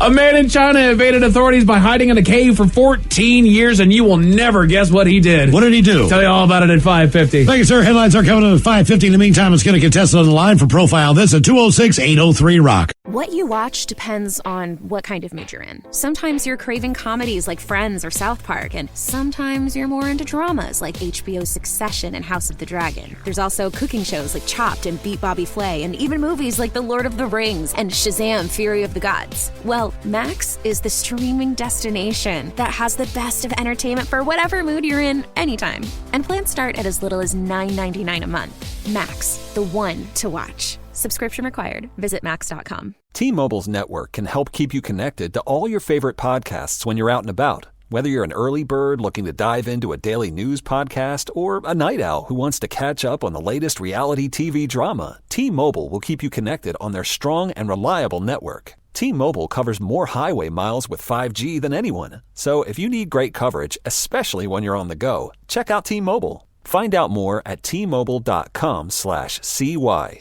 That's SEEWHY. Odyssey celebrates Pride by amplifying the voices, music, and conversations of the LGBTQ+ community. Download the free Odyssey app and listen to podcasts celebrating and having conversations about the issues facing LGBTQ+ Americans, like It's Okay to Say Gay, Queer Intentions, and The Bald and the Beautiful with Trixie Mattel and Katia Zamo. To hear music by and for the LGBTQ+ community, plus podcasts and more, go to Odyssey.com/Pride or download the free Odyssey app. That's AUDACY. If you're a contractor, it's now easier for you to do business with the Department of Labor and Industries. Go to lni.wa.gov/skip the line and make an appointment with us ahead of time. No waiting around, no wasted time away from your job site. You get in, get out, and get on your way. Easy. So contractors, just go to lni.wa.gov/skip the line to make an appointment and get back to doing what you do best. Let's face it, sometimes multitasking can be overwhelming. Like when your favorite podcast is playing and the person next to you is talking and your car fan is blasting, all while you're trying to find the perfect parking spot. But then again, sometimes multitasking is easy, like quoting with Progressive Insurance. They do the hard work of comparing rates so you can find a great rate that works for you, even if it's not with them. Give their nifty comparison tool a try, and you might just find getting the rate and coverage you deserve is easy. All you need to do is visit Progressive's website to get a quote with all the coverages you want, like comprehensive and collision coverage or personal injury protection. Then you'll see Progressive's direct rate, and their tool will provide options from other companies all lined up and ready to compare. So it's simple to choose the rate and coverage you like. Press play on comparing auto rates. Quote at Progressive.com to join the over 29 million drivers who trust Progressive. Progressive Casualty Insurance Company and Affiliates. Comparison rates not available in all states or situations. Prices vary based on how you buy. Dealing with an accident and injury claim can be overwhelming. Let Phillips Law Firm fight for you. We understand the pain and suffering, and we're here to guide you through. Call 1-800-JUSTICE today for a free case review, or visit justiceforyou.com and let Phillips Law Firm help you on the road to recovery. Hey, it's Mike Hawk. Join me every Thursday at 1 p.m. exclusively on the Odyssey app as we go live with Odyssey. Join in on the action as we cover interesting facts, top 10 lists, and some fun new games. Follow the Men's Room page on the Odyssey app and join in all the fun Thursday afternoons at 1. Darn, we made it to drinking time. Somebody out there deserves to be recognized. and the men's room knows just who it is. So to you, we say, bottoms up, sailor. You're the toast of our shot of the day. Drink time it is, and as usual, we head to the drink desk and Stephen Throwhill to find out who we're toasting. Yes, indeed. Real quick, a bit of education. Apparently, lead in gas increases octane, which the older muscle car engines needed to avoid pinging. Oh. So there you go. Okay. So I'd imagine when they got rid of lead in gas, all these automakers really had to adjust, So multiple industries kind of go down with this. Today we chose not an unidentified, but an unnamed 45-year-old man from Glasgow, Scotland. Armed with a butcher's knife and a scarf covering his face, our honoree was lurking around an ATM at night, hoping to rob someone. Well, he finally got his chance when a 17-year-old kid strode up and made a withdrawal of 10 British pounds. That would be the equivalent of $12.16. Mm-hmm. But he's 17, makes sense. But that's when our honoree pounced. He pinned the kid against the wall by the back of his neck and then held the knife up to his face and demanded the money. 17-year-old kid asked, and I quote, "Do you know who this is?" Our honoree responded, quote, "I don't give an F who it is." Well, the kid gave up the money. The attacker let him go. So the kid contacted police, and the police quickly tracked down our honoree at his home. He was arrested, given 26 months in jail because unbeknownst to our honoree, the kid that he robbed was his own son. Oh, my God. Yeah, the kid recognized his voice, and that's why I said, "Do you know who it is?" His dad, who had never looked at the face at this point. "I don't give a F." So the kid was like, okay. Gave his dad the 10 pounds anyway, called the cops on his ass. All the father could say when the cops arrested him, another quote, "I didn't know it was him at the cash machine." So, yeah. Oh, no. I mean, damn, buddy.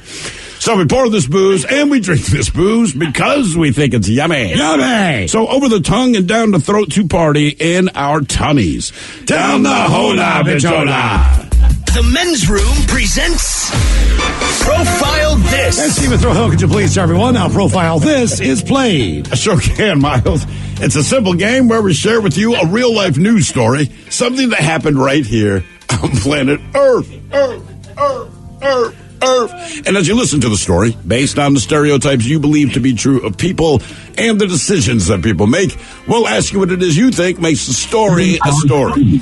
Hello, Ben. Welcome to the men's room.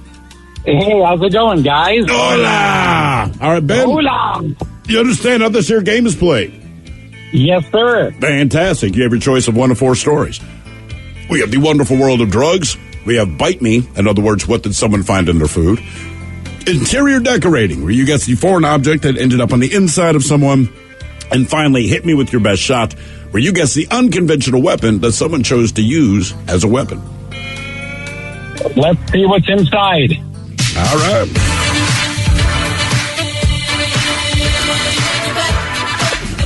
Doctors removed something from a man's stomach after he showed up at the hospital complaining of stomach pains. That is always how these stories start, and it always irritates me because they know goddamn well why their stomach hurts. But the doctors don't, and that's why the doctors were shocked to find that he had swallowed voluntarily over 3 pounds of material over a period of 3 months, leaving him heavily bloated and vomiting. So doctors performed an x-ray and an endoscopy, which is when they put a camera into the body to give a view of its internal parts. And that's when they made their discovery and decided to operate on him immediately. So after a 2-hour operation, doctors were able to successfully remove the material. And following the operation, the man was treated for dehydration, a few other quote-unquote minor issues, but he was otherwise stable, at least physically, but not mentally. The question is, what did he swallow? Keep in mind, over a period of 3 months, he swallowed 3 pounds worth. Was it 63 spoons, 187 coins, uncountable screws, or 1,400 paper clips? So basically, spoons, coins, screws, or paper clips. Geez. I would probably have to say coin. I don't know why. I'm just leaning that way.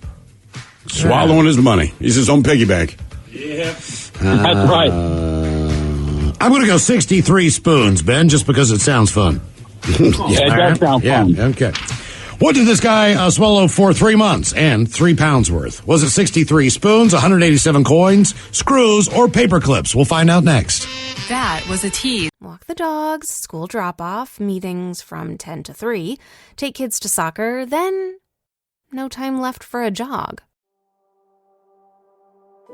When everyone else is relying on you, it's easy to put your needs last.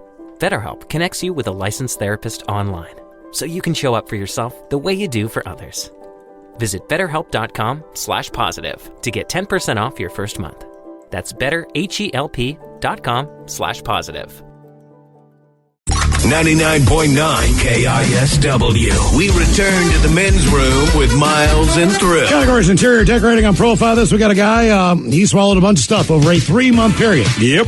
Ended up with 3 pounds of crap in his stomach. And then went to the doctor complaining of stomach pains. Yeah. And he did it voluntarily. Doctors did remove all the things. Question is, what was he swallowing for 3 months and 3 pounds worth? 63 spoons, 187 coins, screws, or paper clips. Specifically 1,400 paper clips, Miles. Yes. Goodness gracious. The details you lack. And Ben, that is a question we posed to you, but let us start with the Royal Miles Montgomery.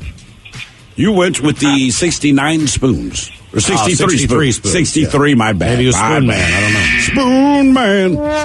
Ben, you said coins. You have no particular reason why you guessed it, just coins hit you. And you are correct. I seen a guy throw it. Well, and I feel like coins is not out of the realm of possibility, not to mention 3 months and 3 pounds of coins. Those have got to sit there for a while. It was the only one other than kind of the spoons that didn't have some sort of a jagged edge that might be paper poking and prodding, right? Yeah. But I think at that point, that's not what you're thinking. Yeah. I don't know. I've never had the urge to eat stuff like that. If I just had 50 cents for a soda. Oh, wait. What if that happens? You've got 3 pounds of coins in your gut, and you're sitting there at the vending machine like, doggone it. All right, okay. Would it be illegal? I go in. I want to get something from the vending machine. It's 50 cents, 75. I make myself puke. I catch my coins. I mean, I buy my thing. I didn't steal anything. No, you're good. I just don't have a wallet. Mm-hmm. My wallet is my belly. You just carry them in different spots. Jesus. Now for all TV news all time for TV Time with Ted. And now, because your pathetic life is confined to countless hours in front of a talking box, the Men's Room presents TV Time with Ted. Thank you, sir. Everybody have a good weekend? It was a good weekend for television. I did not have a bad weekend. It was just more active than I would have liked. My goal was to kind of do nothing. And I did the opposite of that. I'm happy to report I did watch plenty on the screen over the weekend. And, of course, everybody was there to witness probably the biggest event that happened on television over the weekend. For the first time since 2020, your Seattle Sea Dragons won at home here at yeah. And you know what's funny? Mike and I share season tickets. I'd have loved to have gone to the game. I couldn't go because I had a previous engagement. But my kid went. Yeah. Oh, yeah. So my kid got to hang out with Mike and watch the game and cheer and yell and yay. Right, man. He was supporting him just right. And I know. And it was a good game. If you're not an XFL fan, I highly recommend that you get into it. We got a big game coming up later on this week. This is huge, yeah. Yeah, on Thursday, we got the Houston Roughnecks coming to town. That'll be on FX. Did you give him a sip of your beer? Since Dad's not around, here, kid. I will not disclose that information because I am on. That means you just bought him an entire beer. Nah, I don't want your lips on mine. Just take this one. Knock this back right here. Right here. Do you know my kid? So my kid goes to the game. I don't go to the game. And when I got home from the event, my kid had just gotten back from the game, right? Kind of timed out that way. Sure. I had taped the game, so I had to tell him, hey, shut up. Before you say anything, do not tell me anything about the game. I'm going to watch this. First thing he does, he shows me a poster that Mr. Mike got him. I'm like, oh, isn't that great? Yeah. And keep in mind, I was bitter because I wasn't there. I'm like, oh, good for you.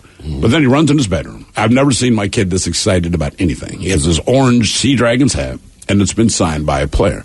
But as my kid explained it to me at the end of the game, so my kid did not go there with Mike. It's just all of our seats are together. Right.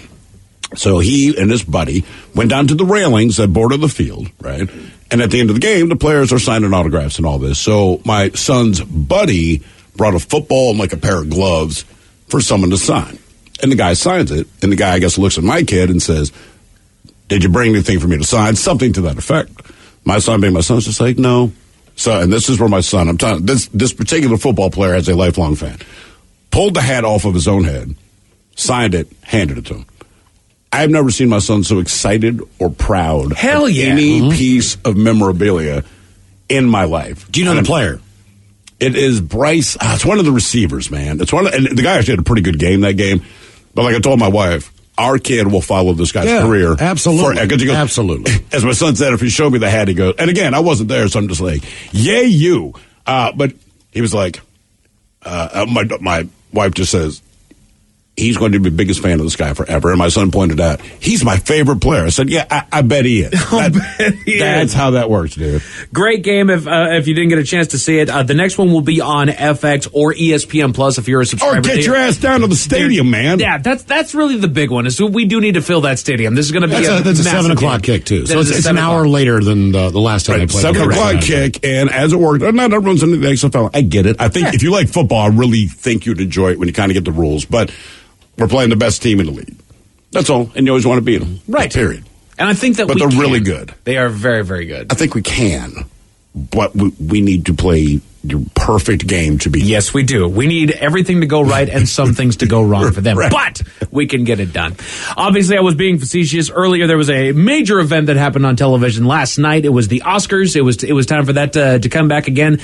Given that it's 5:30 in the afternoon, I'm assuming that most people already know what's happened. But if you haven't, we do have a little highlight reel here of all of our Oscar winners from last night. The best animated feature, and the Oscar goes to Guillermo del Toro's Pinocchio for performance by an actor in a supporting role. Performance by an actress in a supporting role. Jamie Lee for achievement in directing. Everything, Everywhere, All at Once. Daniel Kwan and Daniel Steiner. For performance by an actor in a leading role. Brendan Fraser. For performance by an actress in a leading role. Michelle Yeoh. For best picture. Everything, Everywhere, All at Once. I'll be honest with you, man. This is the first time in probably 20 years that I did not see any of it. I never sit through all of it. Sure. But inevitably, right? It's Sunday. You're kind of winding down as you're trying to prepare for work, and it's on. Yeah. This year, I truly did not see a single. I forgot they were on. It wouldn't have mattered if I remembered. I can't. It's nothing against what they do. I'm very happy and proud of the people that do their art so well that they're recognized. But it doesn't need to be televised. Right. That's all. No, they're one of the few industries and one of the few professions where they get celebrated on a national stage every year for what they do. That's what I mean. I know you get the Grammys. Difference with the Grammys, at least you'll see performances. Yeah. And it's mostly pop music. But if you, like, my kids would love the Grammys because they would get to see artists they know perform their songs. That's cool. But it's not like they recreate the movie scenes. Right. And like I said, it's nothing against them. I am not bitter. But it's like this what do you think? Do you think as many of these actors and actresses, directors, etc., would show up for the Oscars if it was not televised?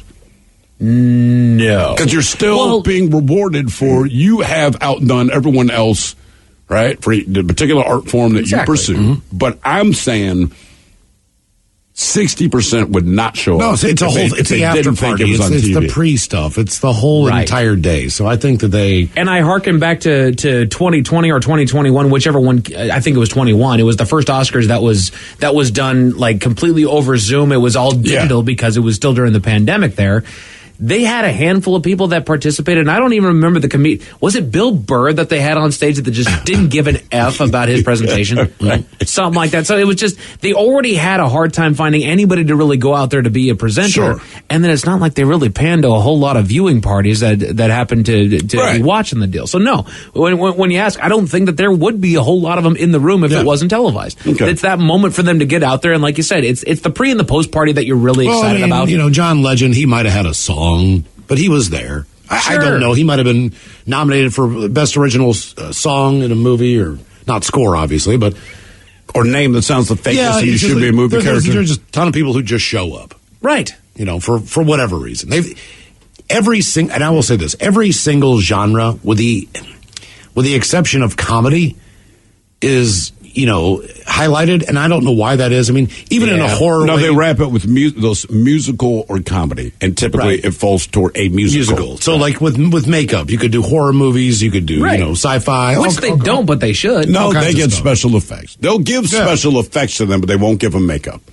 No, which is weird, because I'm like, right. And what was the biggest movie last year, period?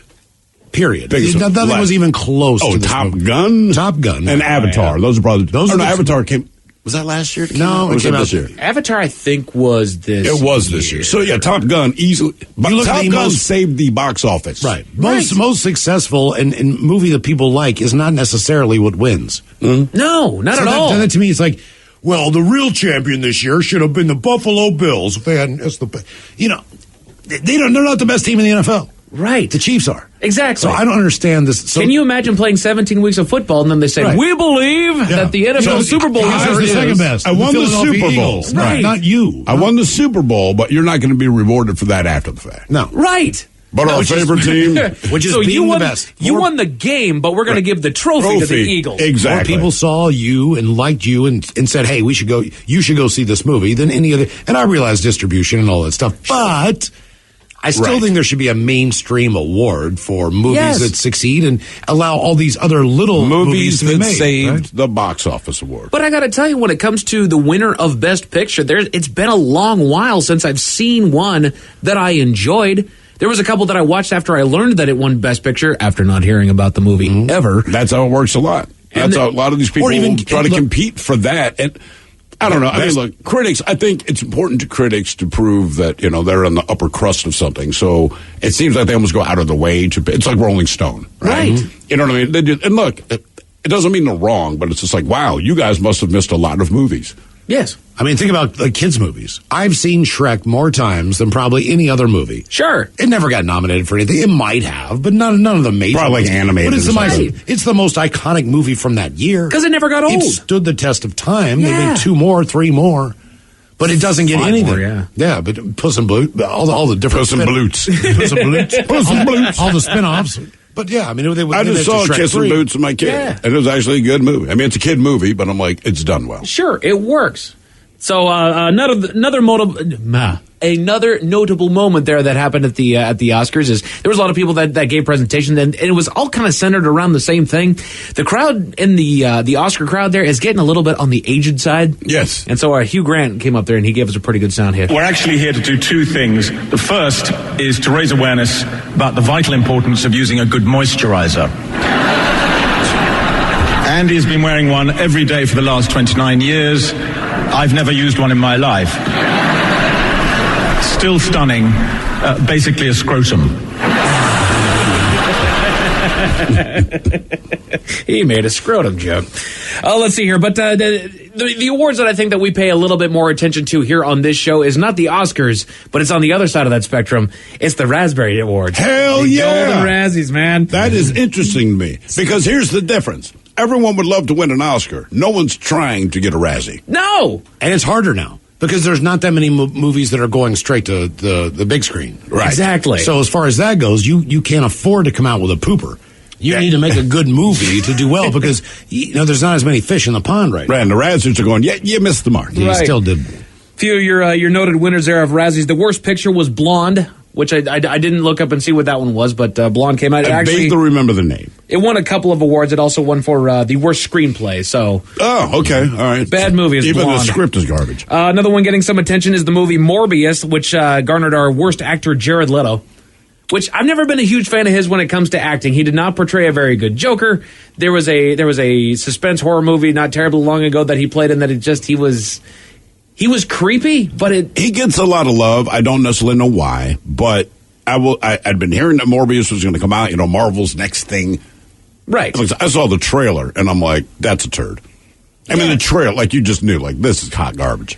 Morbius also won for worst supporting actress, Adria Arjona. Maybe. I don't know. Last name there. Worst actress, the Razzies themselves gave themselves the award for worst actress after they rescinded their nomination for 12-year-old Ryan Kiera Armstrong for Firestarter. Which, we need to not add kids. That was the only thing anyone said. They said, hey, man, if they're under 18, and a Razzie said, you know what, you're right, dude. We're not here to crush a kid. Exactly. But, kid, you can't act. You suck. We'll rescind it, but just keep in mind you were nominated. Right. The number of kids that are going to understand that this is all in jest and this is a fun little joke. Sure. Man, you don't want somebody kicking off their career like, you suck. Here you go. Worst remake, ripoff, sequel is Disney's Pinocchio, which I don't know Which won an award, apparently. No, that was Tom Hanks's Pinocchio. Oh, so that was a different one. Yeah. I see. They It's put two out in the Pinocchio same Resurgence, brother. You don't feel it in the air. I don't. I did not know that Guillermo del Toro put out a Pinocchio, but I love pretty much everything he does. It was like a stop motion animation one, which I'd seen a handful of videos all over my Facebook and Twitter about it, and I hadn't seen a single promo for it, like on TV I or didn't know otherwise. it existed until this morning when I'm like, oh, it won something. Yeah. But if he makes a movie, I will watch it. There you go. Worst supporting actor, Tom Hanks in the movie Elvis, and he also got the worst screen couple, Tom Hanks and his latex-laden face. Damn. Screen couple, you and your makeup. And then your worst director is Machine Gun Kelly, who is better known as Colson Baker and Maud's son for Good Morning. I don't even know. I mean, like, you had to know. Yeah. Right. I mean, I don't know much about him, but, like, you got to win that You're award. not a director, buddy. But then not only with the Razzies, we do have a list of actors who have never been even nominated for an Oscar. And some of these are a little bit on the shocking side.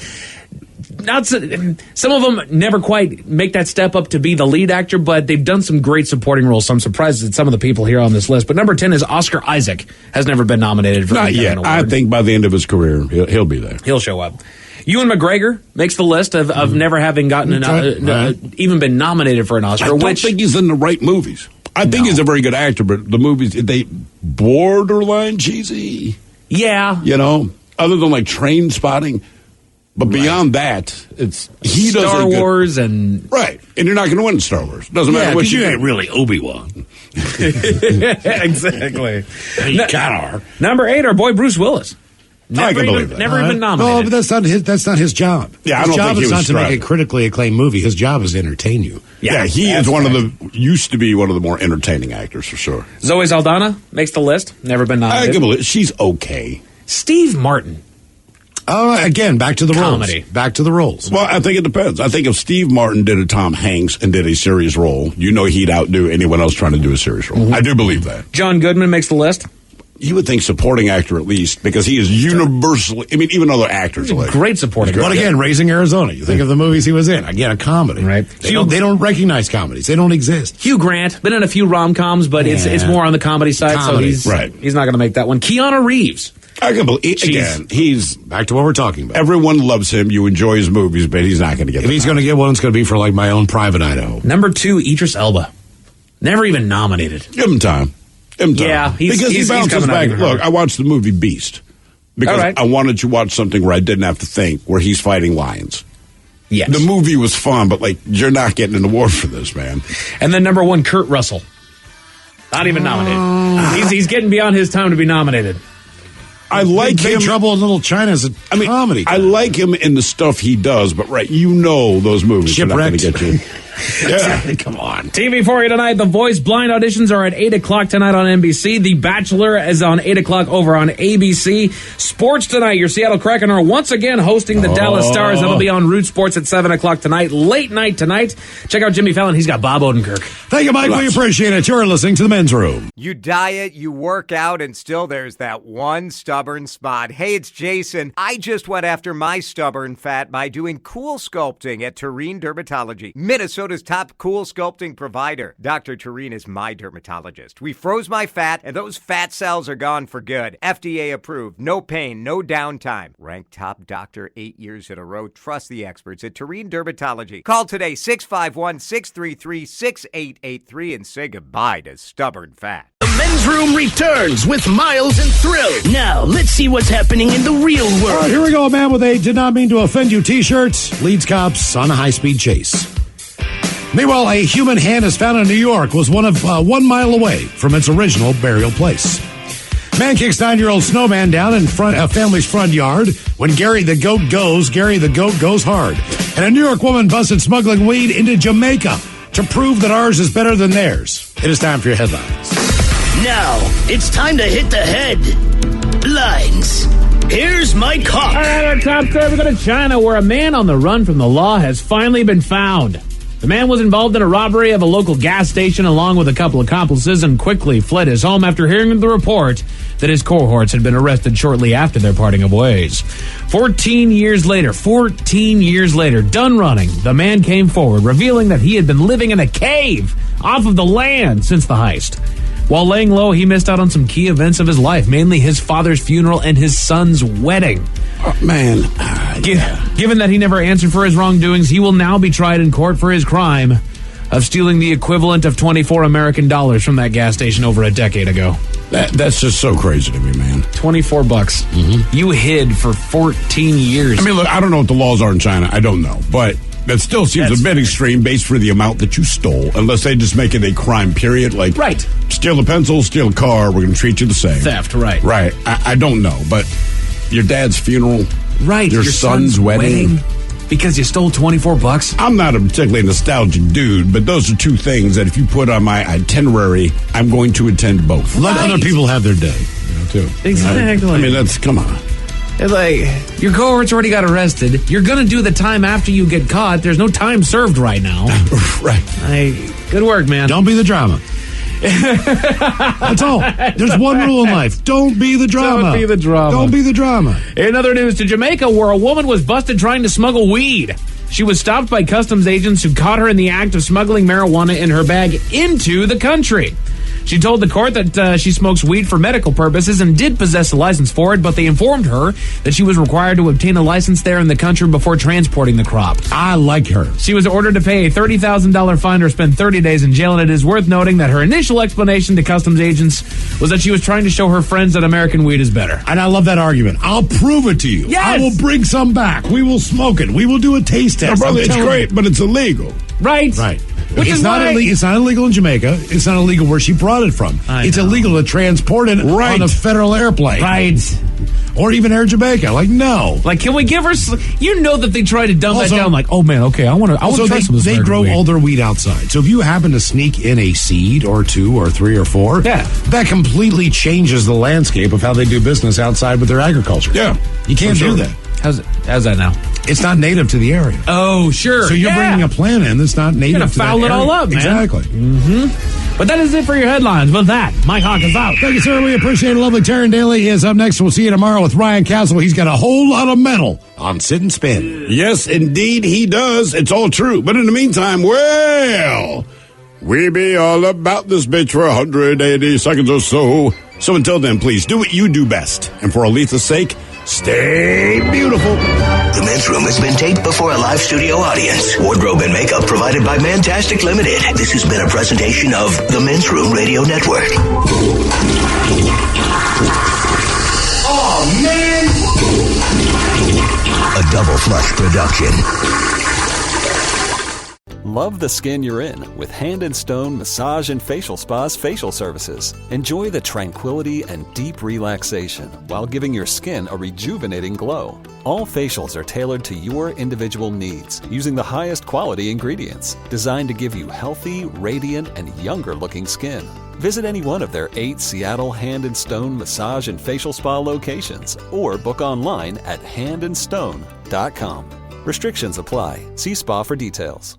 What you watch depends on what kind of mood you're in. Sometimes you're craving comedies like Friends or South Park, and sometimes you're more into dramas like HBO's Succession and House of the Dragon. There's also cooking shows like Chopped and Beat Bobby Flay, and even movies like The Lord of the Rings and Shazam! Fury of the Gods. Well, Max is the streaming destination that has the best of entertainment for whatever mood you're in anytime. And plans start at as little as $9.99 a month. Max, the one to watch. Subscription required. Visit Max.com. T-Mobile's network can help keep you connected to all your favorite podcasts when you're out and about. Whether you're an early bird looking to dive into a daily news podcast or a night owl who wants to catch up on the latest reality TV drama, T-Mobile will keep you connected on their strong and reliable network. T-Mobile covers more highway miles with 5G than anyone. So if you need great coverage, especially when you're on the go, check out T-Mobile. Find out more at T-Mobile.com/CY. That's SEEWHY. If you're a contractor, it's now easier for you to do business with the Department of Labor and Industries. Go to lni.wa.gov/skip the line and make an appointment with us ahead of time. No waiting around, no wasted time away from your job site. You get in, get out, and get on your way. Easy. So contractors, just go to lni.wa.gov/skip the line to make an appointment and get back to doing what you do best.